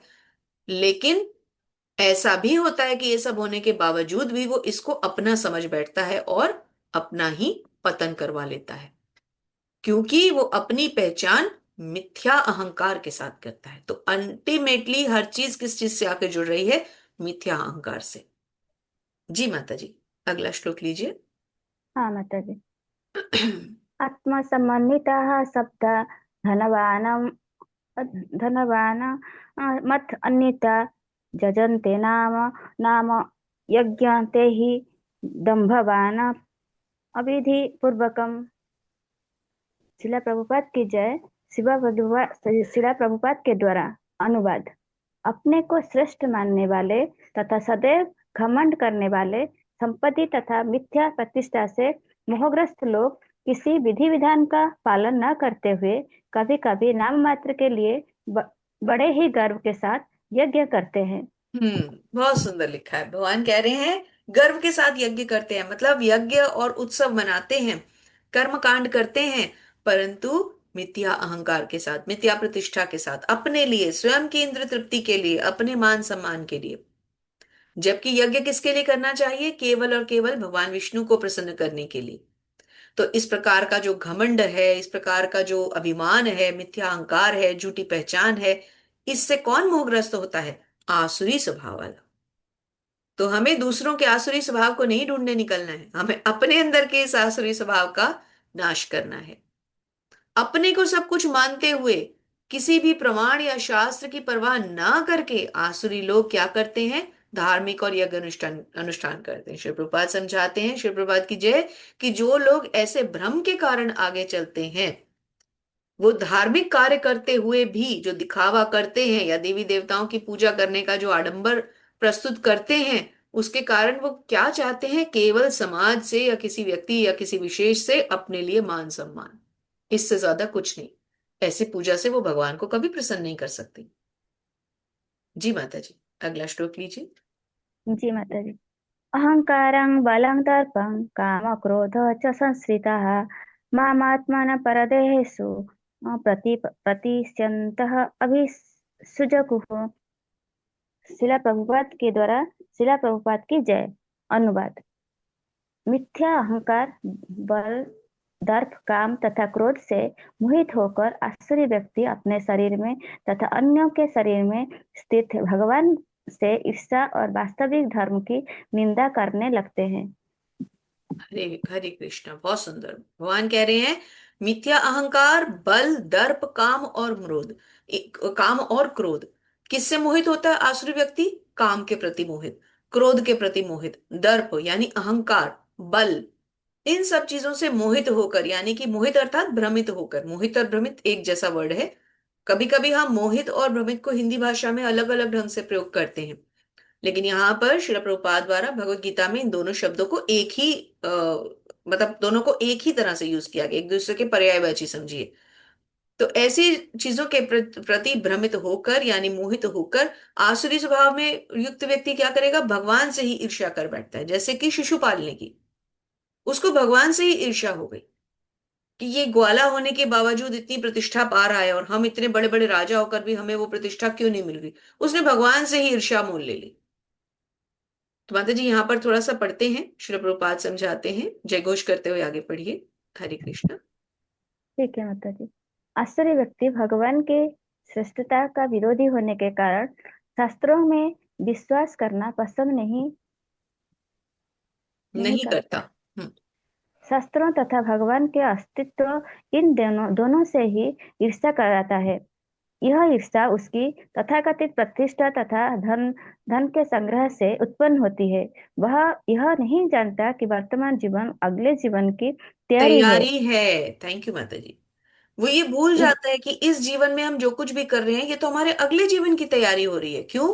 क्योंकि जो कुछ भी हम इस जीवन में करेंगे उन कर्मों का फल हमें इस जीवन में या तो अगले जीवन में मिलना ही मिलना है। ऐसा व्यक्ति क्या अच्छा। करता है? शास्त्रों का उल्लंघन करता है, भगवान से ईर्ष्या करता है। वे अपने को क्या समझता है? स्वतंत्र समझता है। तो मैं लास्ट लाइन पे आती हूँ माता जी, यहां से आप कंप्लीट करें इसको। वह प्रत्येक कार्य में, पढ़िए अंतिम लाइन का लास्ट वर्ड उठाइए, मैंने हाईलाइट भी कर दिया। वह प्रत्येक कार्य में अपने को, स्क्रीन में नहीं आ रहा है ना माता जी। अच्छा अभी आ रहा है। वह कार्य में प्रत्येक कार्य में अपने को स्वतंत्र या शक्तिमान मानता है। हाँ हाँ आगे आ रहा पढ़िए। है आ रहा है माता जी आ रहा है। कार्य में अपने को स्वतंत्र तथा शक्तिमान मानता है। वह सोचता है कि कोई भी शक्ति, बल या संपत्ति में उसकी क्षमता नहीं कर सकता। अतः वह चाहे जिस तरह कर्म करे उसे कोई रोक नहीं सकता। यदि उसका कोई शत्रु उसे इंद्रिय कार्यों में आगे बढ़ने से रोकता है तो वह उसे अपनी शक्ति से छिन्न भिन्न करने की योजनाएं बनाता है। अगर कोई उसको रोकता भी है तो वो क्या करता है? अपनी शक्ति से छिन्न भिन्न करने की योजनाएं बनाता है। क्यों? क्योंकि वो क्या सोचता है? क्योंकि वो सोचता है कि कोई भी शक्ति या कोई भी बल संपत्ति उसकी समता समता मतलब उसकी बराबरी नहीं कर सकता। वो कुछ भी करे उसे कोई रोक टोक नहीं सकता। इसलिए वो अगर उसको कोई समझाना भी चाहे तो उसकी बात नहीं मानता। थैंक यू माता जी। हरे कृष्णा। हरे कृष्णा। एक नाम माता जी का आया था अभी। अ, एक सेकंड। मीता घोषाल माता जी। आपने हैंड रेस किया हुआ था ना, मीता घोषाल माता जी। आप तब तक हैंड रेस करें, तब तक हम अगला श्लोक भावेश प्रभु जी से पढ़वाते हैं। मीता घोषाल माता जी, आप हैंड रेस करिए तब तक। जी। तो भावेश प्रभु जी अगले 3 श्लोक ले लीजिए, उसके बाद नेक्स्ट 3 श्लोक मीता घोषाल माता जी आप ले लीजिएगा। ठीक है माता जी। हरे कृष्णा माता जी। हरे कृष्ण प्रभु जी। 19वां श्लोक है ना माता जी? जी प्रभु जी। 19वां। 19, 20 और 21 आप ले लीजिए। फिर 22, 23, 24 ठीक है माता माता जी जी। ले लेंगे। फिर भी यदि कोई रह गए हों तो वो भी हैंड रेस कर सकते हैं, तो वो उनको हम अनुवाद या तात्पर्य में इंक्लूड कर लेंगे। जी प्रभु जी स्टार्ट करें। ठीक है माता जी। तानहं द्विशतं कृष्ण संसारेषु नराधमान् क्षिपामध्यस्रस्त्रुषास्वाना सुरेशैव योनिषु। श्रील प्रभुपाद की जय। श्रील प्रभुपाद जी के द्वारा। हरे कृष्णा माता जी। हरे जो लोग ईर्ष्यालु तथा क्रूर है और नराधम है, उन्हें मैं निरंतर विभिन्न आसुरी योनियों में भवसागर में डालता हूँ। हरे कृष्णा माता जी। श्रील हरे प्रभुपाद की जय। कृष्ण प्रभु जी। प्रभुपाद जी समझाएंगे आगे तात्पर्य में किस प्रकार विभिन्न आसुरी योनियों वालों को भगवान क्या कहते हैं, मैं भव सागर में डालता हूं। किनको डालता हूं? जिनका आसुरी स्वभाव है, ऐसे लोग जिनको भगवान से या किसी जीव के प्रति ईर्ष्या है, द्वेष है ना? और क्या है?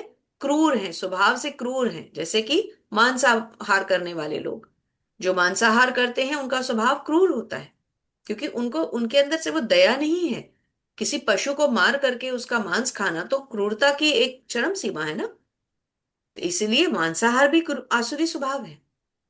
ऐसा नहीं सोच सकते हम कि यदि हम मांसाहार कर रहे हैं तो हमारा स्वभाव बड़ा उत्तम स्वभाव है। आसुरी स्वभाव है ये।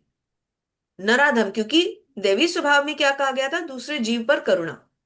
हम तो किसी दूसरे जीव का मांस खाकर उससे अपनी इंद्रिय को तृप्त कर रहे हैं, जीवा को टेस्ट दे रहे हैं। तो ये आसुरी स्वभाव है। और नराधम, नराधम मतलब नरों में अधम, अधम मतलब गिरा हुआ। तो ऐसा व्यक्ति जो क्रूर है, नराधम है या ईर्ष्यालु है, ऐसे व्यक्तियों को मैं भव सागर में डालता हूं।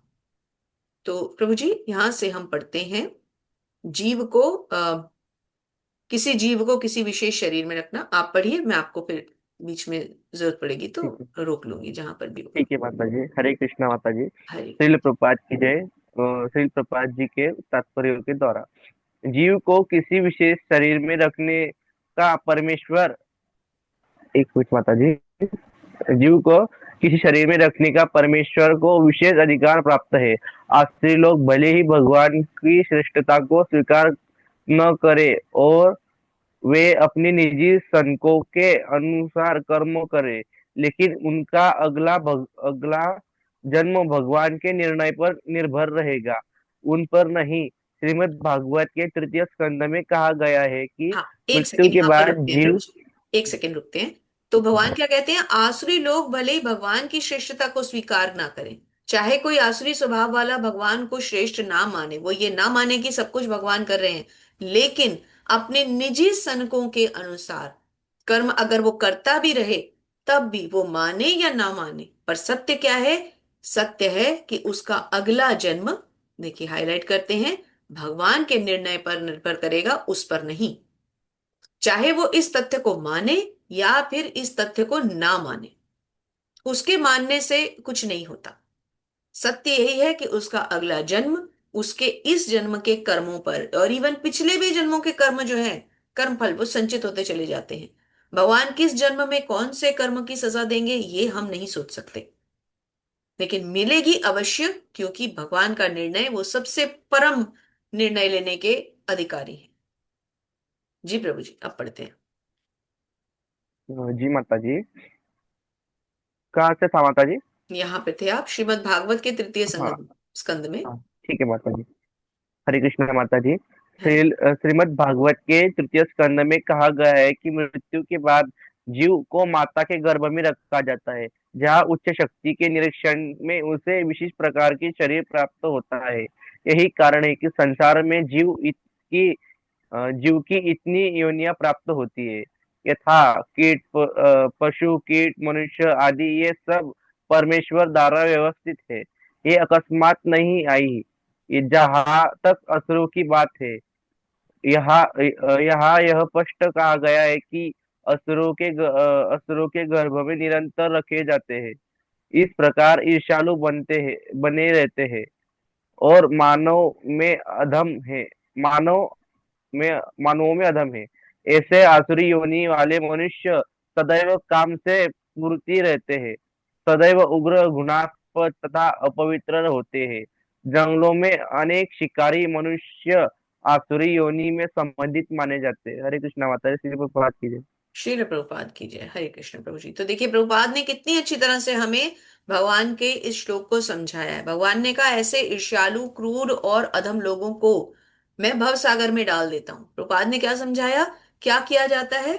मृत्यु के बाद जीव को माता के गर्भ में रखा जाता है, जहां उच्च शक्ति के निरीक्षण में उसे विशेष प्रकार का शरीर प्राप्त होता है।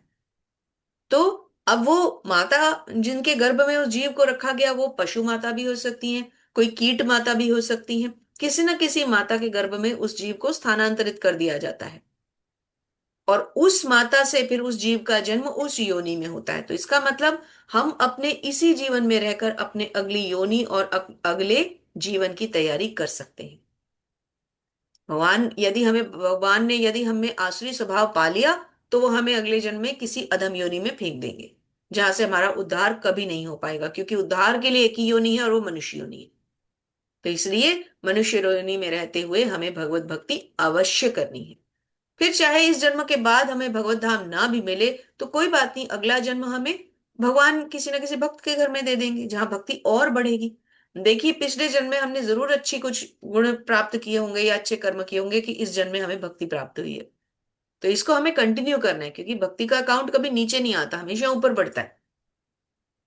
छठे अध्याय के 40वें और 41वें श्लोक में भगवान ने क्या कहा है, यही समझाया है भगवान ने। जहां अर्जुन पूछते हैं कि जो भक्ति के मार्ग से च्युत हो जाते हैं उनका फिर क्या, उन ऐसे योगियों की क्या गंतव्य है। तो भगवान ने क्या समझाया था कि ऐसे दो प्रकार के रास्ते बताए हैं भगवान ने, रास्ते नहीं सॉरी, दो प्रकार के डेस्टिनेशंस बताए हैं। पहला गंतव्य, यदि कोई थोड़ी सी भक्ति करने के बाद गिर जाए तो उसको ऐसा जन्म मिलता है जहां उसको भक्ति के लिए सुविधाएं मिलती हैं, जैसे कि उच्च कुल होना, अच्छा शिक्षित परिवार मिलना, ब्राह्मण परिवार मिलना। और दूसरा, जो अच्छी लंबी भक्ति करने के बाद यदि भक्ति मार्ग से च्युत हो जाए या भगवत धाम प्राप्त ना कर पाए, तो भगवान कहते हैं वो सीधा भक्त के घर में, वैष्णव के घर में जन्म लेता है, जैसे कि श्रील प्रभुपाद ने स्वयं लिया, जैसे कि श्रील प्रभुपाद के गुरु महाराज श्री भक्ति सिद्धांत सरस्वती ठाकुर महाराज को मिला, जिनके घर में भक्ति का माहौल था, है ना। तो इस बात को हमें समझते हुए आगे चलना है। चलिए जी प्रभु जी, 20वां श्लोक लेते हैं। ठीक है माता जी। आसुरीयो निमापन्ना मूढ़ जन्मनि जन्मनि मामुप्रावेत्य कौन्तेय ततो यान्त धमाम गतिम। हरे कृष्ण माता जी। हरे। श्रील प्रभुपाद की जय। श्रील प्रभुपाद जी के द्वारा अनुवाद। हे कुंती पुत्र, ऐसे व्यक्ति आसुरी योनि में बारंबार जन्म ग्रहण करते हैं। ग्रहण करते हुए भी कभी भी मुझ तक पहुंच नहीं पाते। वे धीरे धीरे अत्यंत अधम गति को प्राप्त होते। हरे कृष्णा माता जी। श्रील प्रभुपाद की जय। जय। भगवान क्या कह रहे हैं कि ऐसे लोग आसुरी योनि में बार बार गिरते रहते हैं और मुझ तक नहीं पहुंच पाते, अर्थात वे अपने गंतव्य तक, भगवान की भक्ति तक, भगवान के धाम तक कभी नहीं पहुंच पाते, है ना। तो क्योंकि वो एक बार जब ऐसे भगवान उनको ऐसी योनि में फेंक देंगे तो वहां से उनका उद्धार हो ही नहीं पाएगा, भगवान उनको ऊपर उठने का मौका ही नहीं देंगे।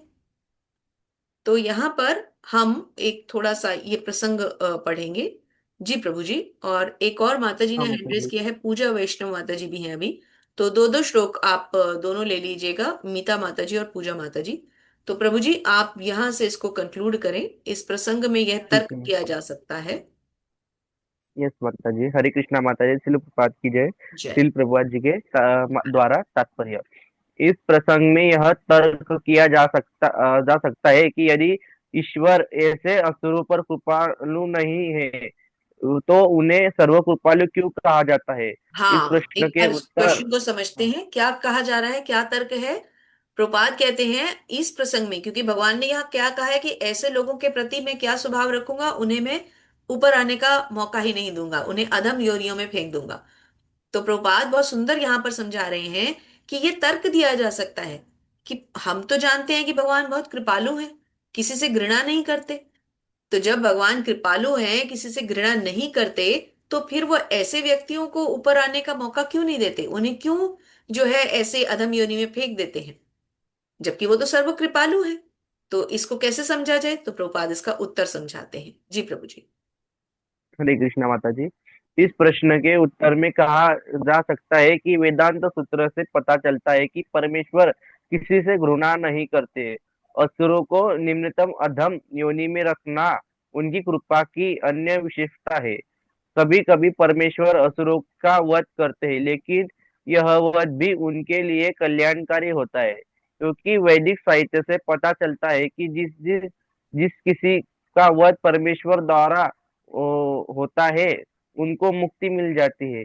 इतिहास में ऐसे असुरों के अनेक उदाहरण प्राप्त है, यथा रावण, कंस, हिरण्यकश्यपु, जिन्हें मारने के लिए भगवान ने विविध अवतार धारण किए। अतएव असुरों पर ईश्वर की कृपा तभी होती है जब वे इतने भाग्यशाली होते हैं कि ईश्वर उनका वध करे। हरे कृष्णा माता जी, श्री हरि प्रभुपाद की बोल, जय। हरि बोल, हरि बोल। भगवान क्या, शिव प्रपाद क्या समझा रहे हैं कि भगवान ऐसे लोगों को अधम योनियों, जैसे कि हिरण्यकश्यपु और रावण, कंस आदि असुर स्वभाव के साथ असुर योनियों में गए, है ना। निम्न योनि तो हो गई ना, राक्षस भी तो एक निम्न योनि है, असुर भी तो निम्न योनि है।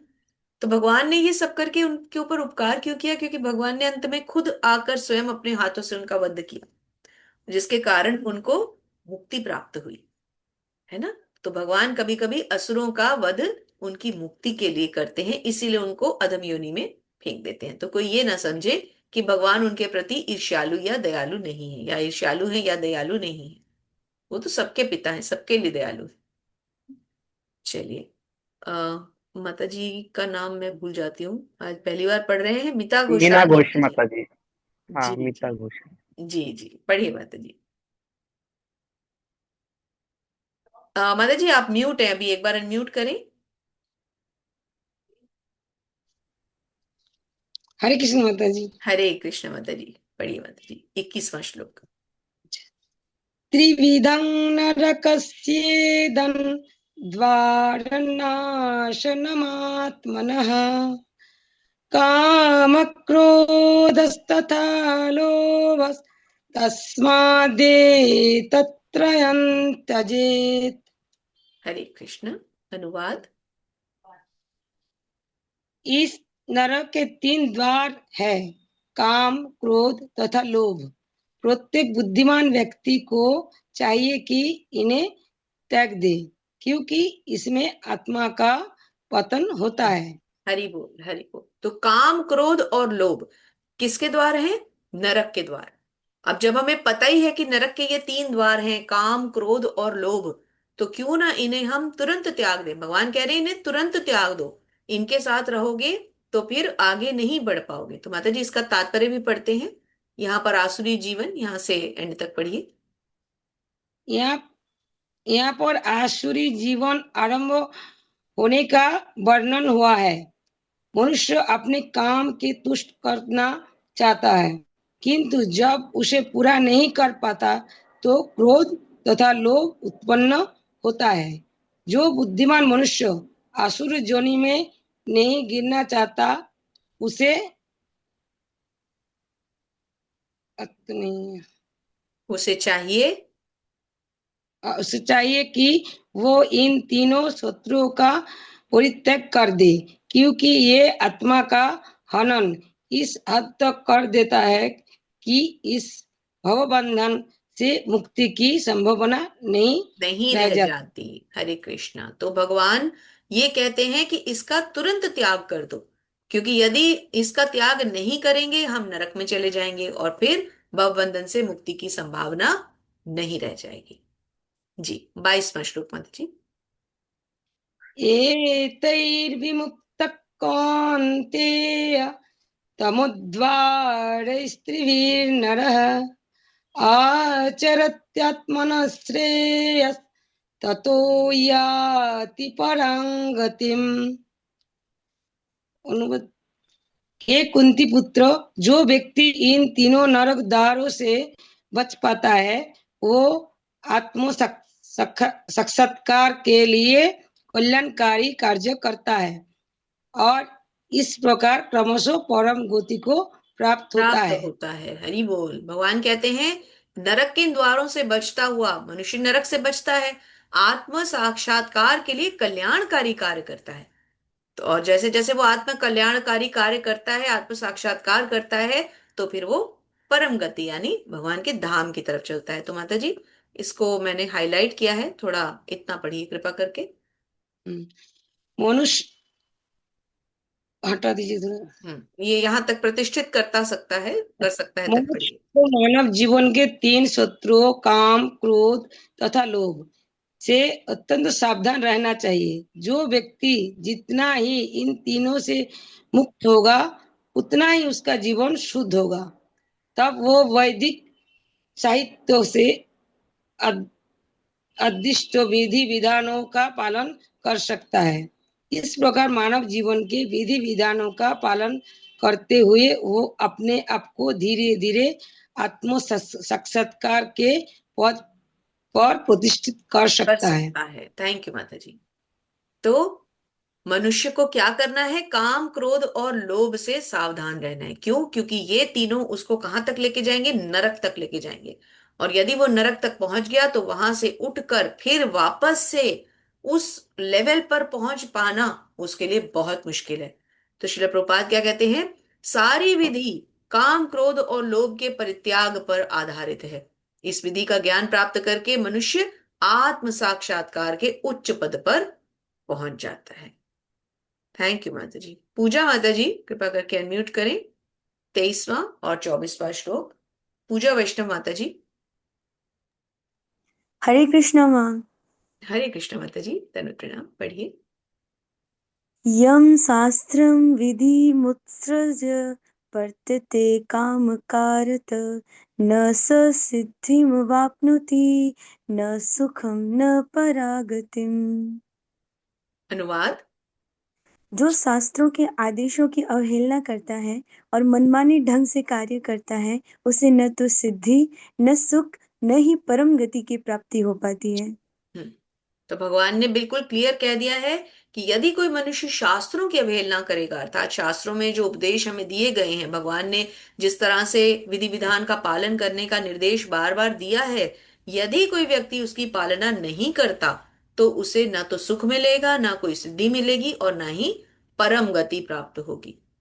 तो इसका मतलब दूसरे शब्दों में भगवान ने क्लियर कर दिया है कि हमें क्या करना है। हमें शास्त्रों के अनुदेशों का, दिए गए उपदेशों का पालन अवश्य करना है ना। तो इसको यहां से हम थोड़ा सा पढ़ेंगे। हम्म जो विधि विधानों का पालन नैतिक सिद्धांतों का पालन करता है। जी माता जी आप कंप्लीट करें इस पैराग्राफ को जहां से हाईलाइट किया है। जो विधि विधानों तथा नैतिक सिद्धांतों का पालन करता है किंतु अंततोगत्वा परमेश्वर को समझ नहीं पाता तो उसका सारा ज्ञान व्यर्थ जाता है। और यदि वह ईश्वर के अस्तित्व को मान भी ले किंतु ये भगवान की सेवा नहीं करता तो भी उसके प्रयास निष्फल हो जाते हैं। अतएव मनुष्य को चाहिए कि अपने आप को कृष्ण भगवान भावनामृत तथा भक्ति के पद तक ऊपर ले जाए, तभी वह परम सिद्धावस्था को प्राप्त कर सकता है, अन्यथा नहीं। बिल्कुल सही। श्री प्रभुपाद ने समझाया है। श्री प्रभुपाद की जय। बहुत ही इंपॉर्टेंट है ये पैराग्राफ, बहुत इंपॉर्टेंट है। श्री प्रभुपाद कह रहे हैं जो भी विधि विधानों का पालन नहीं करता, सॉरी करता है, लेकिन भगवान को नहीं समझता, अर्थात हम विधि विधान तो मान रहे हैं लेकिन भगवान से नहीं जुड़ रहे, भगवान के इस अधिकार को, उनके आधिपत्य को नहीं ग्रहण कर रहे, भगवान की शरण में नहीं जा रहे, भगवान को सब सब परम नियंता नहीं मान रहे, समस्त स्तोत्रों का स्तोत्र नहीं मान रहे, उद्गमों का उद्गम नहीं मान रहे, कारणों का कारण नहीं मान रहे, हम ये नहीं मान रहे कि ये भौतिक सृष्टि भगवान की बनाई हुई है। इसमें उपस्थित प्रत्येक वस्तु उनकी है और उन्हीं के आधिपत्य में चल रही है, उन्हीं के अधीन और नियंत्रण में चल रही है। हम विधि विधान तो मान रहे हैं लेकिन भगवान को नहीं मान रहे। तो इसका मतलब हमारी सब सारी भक्ति, हमारी सारी जो भी हम कार्य कर रहे हैं, कर्म कर रहे हैं, वो सब व्यर्थ है। तो सबसे बड़ी चीज क्या है? भगवान की सेवा। तो यदि वह मनुष्य भगवान की सेवा नहीं करता तो उसके प्रयास निष्फल हो जाते हैं। तो हमें क्या करना है? अपने आप को कृष्ण भावनामृत और भक्ति के पद तक ऊपर लेके जाना है। यदि हम कृष्ण भावना भावृत में नहीं आ रहे, भगवान की भक्ति नहीं कर रहे, उनकी आधिपत्य को स्वीकार नहीं कर रहे, तो फिर हमारी सब कुछ, हमारा जीवन व्यर्थ है। अंतिम श्लोक जी माता जी। तस्माच्च शास्त्रं प्रमाणं ते कार्यकार्यव्यवस्थितो ज्ञात्वा शास्त्रविधानोक्तं कर्म कर्म कर्तुमिहर्हसि। जी अनुवाद।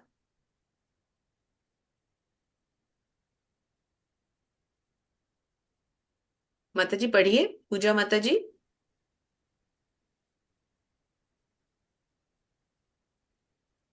चलिए कोई बात नहीं। कर्तुम्। नेक्स्ट कौन? हाँ पढ़िए पढ़िए माता जी, अनुवाद पढ़िए। अतः मनुष्य को ये जानना चाहिए कि शास्त्रों के विधान के अनुसार क्या कर्तव्य है और क्या अकर्तव्य है। उसे ऐसे विधि विधानों को जानकर कर्म करना चाहिए जिससे वह क्रमशः ऊपर उठ सके। जिससे वह क्रमशः ऊपर उठ सके। शास्त्रों के विधि विधान के अनुसार हमें क्या करना है, क्या नहीं करना। कर्तव्य यानी करना है, अकर्तव्य मतलब नहीं करना। और ऐसे विधि विधानों का पालन करते हुए मनुष्य को क्या करना है? ऊपर उठना है, अपने स्तर को बढ़ाना है। तो भक्तों के हाथ अभी भी रेज्ड हैं, तो हम कुछ कुछ लाइनें पढ़कर आज के इस अध्याय का समापन करेंगे। तो जो भी भक्त अब अंतिम पढ़ना चाहते हैं पैराग्राफ्स, वो कृपया हैंड रेज रखें। जी माता जी। तो आप थोड़ा सा लेकिन हाइलाइटेड से ही पढ़ें केवल, ताकि सभी को मौका मिल सके। जी यहाँ तक पढ़िए माता जी। जैसा कि 15वें अध्याय में कहा जा चुका है, वेदों के सारे विधि विधान कृष्ण को जानने के लिए है। यदि कोई भगवत गीता से कृष्ण को जान लेता है और भक्ति में प्रवृत्त होकर कृष्ण भावनामृत को प्राप्त होता है, तो वह दैविक साहित्य द्वारा प्रदत्त ज्ञान की सरम सिद्धि तक पहुंच जाता है। भगवान चैतन्य महाप्रभु ने इस विधि को अत्यंत सरल बनाया है। उन्होंने लोगों से केवल हरे कृष्ण महामंत्र जपने तथा भगवान की भक्ति में प्रवृत्त होने और अर्चा विग्रह को अर्पित भोग का उतिष्ठ खाने के लिए कहा। थैंक यू माता जी। तो भगवान सॉरी कृष्ण भावनामृत में भगवान चैतन्य महाप्रभु ने क्या कहा है? भगवान चैतन्य महाप्रभु ने कहा है इसको इजी करो, इसको सरल बनाओ। कैसे? सबसे पहले क्या करो? भगवान की सेवा करो, अपने घर में प्रत्यक्ष विग्रह रख के उनकी प्रत्यक्ष सेवा करो। फिर क्या करो? भोजन स्वयं के लिए नहीं बनाओ, भगवान के लिए भोग बनाओ। फिर उस भोग को भगवान को अर्पित करने के बाद उनका उच्चिष्ट यानी उनका बचा हुआ, उनका चखा हुआ भोग प्रसाद के रूप में यानी अपने भोजन के रूप में ग्रहण करो। भक्ति के विधि विधानों का पालन करो, क्योंकि वेदों में सारे विधान किस कारण दिए गए हैं? भगवान कृष्ण को जानने के लिए। भगवत गीता भगवान कृष्ण के बारे में ज्ञान दे रही है। भगवान स्वयं से आगे आके खुद बता रहे हैं, ऐसा करो, ऐसा मत करो, ऐसा करो, ऐसा मत करो। जी स्मिता माता जी, कृपया आप चारों अनम्यूट रहें, ताकि अनम्यूट म्यूट में टाइम ना लगे। तो समापन करेंगे क्योंकि समय भी हो रहा है। जी जो व्यक्ति इन भक्ति कार्यों में संलग्न रहता है उसे वैदिक साहित्य से अवगत और सारतत्व को प्राप्त हुआ माना जाता है। निस्संदेह उन सामान्य व्यक्तियों के लिए जो कृष्ण भावान्वित नहीं है या भक्ति में प्रवृत्त नहीं है, करणीय तथा अकरणीय कर्म का निर्णय वेदों के आदेश के अनुसार किया जाना चाहिए। मनुष्य को तर्क किए बिना तदनुसार कर्म करना चाहिए। इसी को शास्त्र के नियमों का पालन करना कहा जाता है। थैंक यू माता शास्त्रों जी। में भी चार प्रमुख। यहाँ रुकते हैं माता जी। तो वेदों का पालन, नेक्स्ट प्लीज रेडी रहें नेक्स्ट के लिए। तो वेदों का पालन, वेद शिक्षाओं का पालन करना क्या है? शास्त्रों के नियमों का पालन करना क्या है? कृष्ण भावनामृत को मानना। क्योंकि सभी शास्त्र, सभी वेद केवल और केवल श्री कृष्ण के ही भक्ति सिखाते हैं। तो कृष्ण भावनामृत का पालन ही अपने आप में समस्त शास्त्रों का पालन है। जी, अगले भक्त कौन है, कृपया यहां से ले लें। भावेश प्रभु जी, पढ़िए। यस माता जी। हरे कृष्णा माता जी। हरे कृष्ण। शास्त्रों में वे चार मुख्य दोष नहीं पाए जाते जो बद्धजीव में पाए जाते, बद्धजीव में होते हैं। ये है अपूर्ण इंद्रियों, अपूर्ण इंद्रिया, कपटता, त्रुटि करना तथा मोहग्रस्त होना।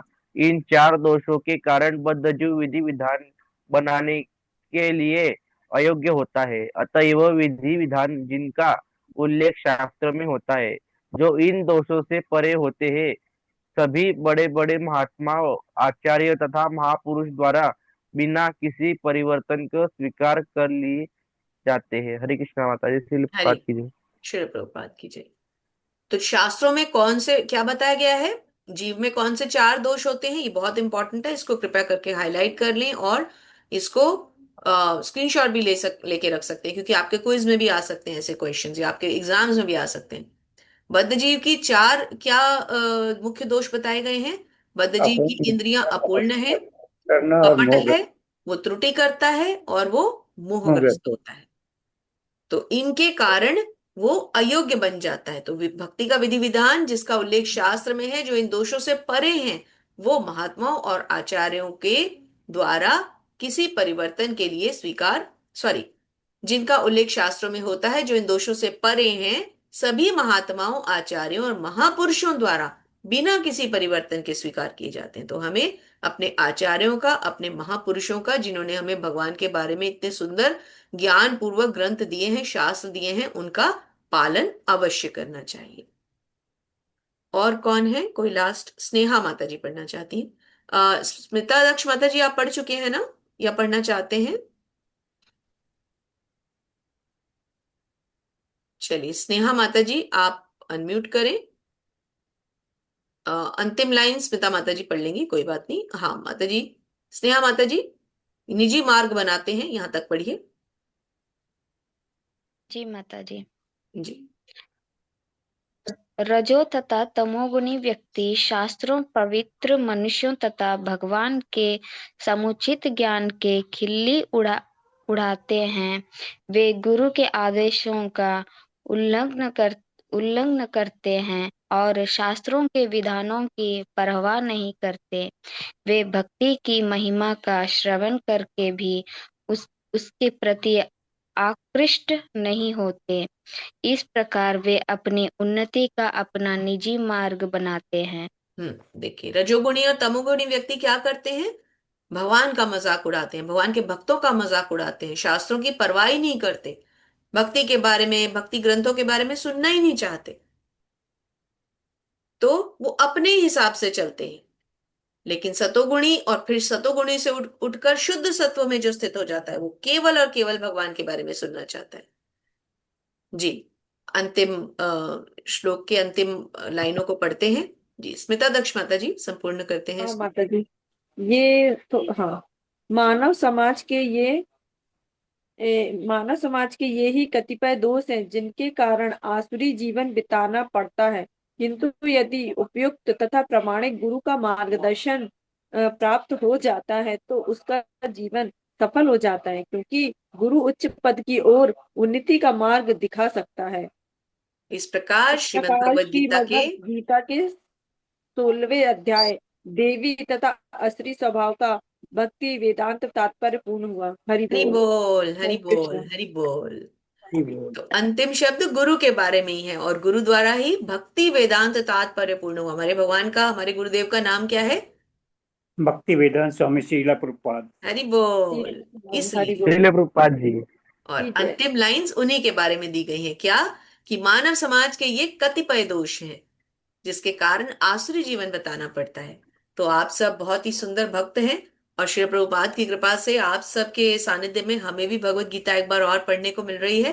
तो ये भगवान की ही कोई व्यवस्था है, ये भगवान का अरेंजमेंट है कि गुरु के माध्यम से वो हमें इतने सुंदर भगवत गीता को फिर से एक बार पढ़ने का मौका दे रहे हैं। आप सब सुंदर, और सुंदर से भी सुंदर, जो कल को शुद्ध भक्ति में आएंगे, जो भगवान का नाम जप करते रहेंगे, भगवान के ग्रंथ पढ़ते रहेंगे, गुरु के निर्देशों का पालन करेंगे, शास्त्रों का अध्ययन करेंगे, वो अवश्य भगवान की प्रिय भक्ति को प्राप्त करेंगे। हरि इन्हीं शब्दों के साथ अब आज के अध्याय को यहीं विराम देते हैं। 10 मिनट समय से ऊपर जाने के लिए हम थोड़ी सी क्षमा चाहते हैं, क्योंकि अब जो अंतिम 3 अध्याय हैं इनमें इतना कुछ है कि छोड़ा नहीं जाता। तो जहां भी छोड़ने लगते हैं चलो 2 लाइन और कर लें, चलो 2 लाइन और कर लें। तो इसलिए थोड़ा सा आज हम ऊपर गए समय से, लेकिन अब यहाँ विराम देते हैं। कल आपके सेवा में फिर से आएंगे। माता तब जी, तक के लिए सभी को हरे कृष्णा। एक बार हम हरे रिकॉर्डिंग कृष्णा। स्टॉप करते हैं, फिर आपके आप साथ जुड़े रहेंगे। यदि किसी का कोई कमेंट या कोई बात है तो अवश्य पूरी करेंगे। पहले सत्रकांत करते हैं। हरे कृष्णा। वाञ्छाकल्पतरुभ्यश्च कृपा सिन्धुभ्य एव च पतितानां पावनेभ्यो वैष्णवेभ्यो नमो नमः। हरे हरे कृष्णा कृष्णा कृष्ण कृष्ण कृष्णा कृष्णा हरे कृष्णा हरे हरे हरे हरे राम हरे हरे राम हरे राम राम हरे राम हरे राम राम राम हरे राम हरे। राम राम राम हरे हरे। हरे अनंत हरे। कोटि हरे वैष्णव कृष्ण। वृंद की वैष्णव वृंद जय की जय। श्रील प्रभुपाद श्रील महाराज की प्रभुपाद की जय। जय आप सभी जय। सुंदर भक्तों की जय जय। जय। जय आपकी हरे भी जय। कृष्णा। हरि बोल। गुरु हरे मास कृष्ण। हरे जय। कृष्ण गुरु माता जी, महाराज की धन्यवाद।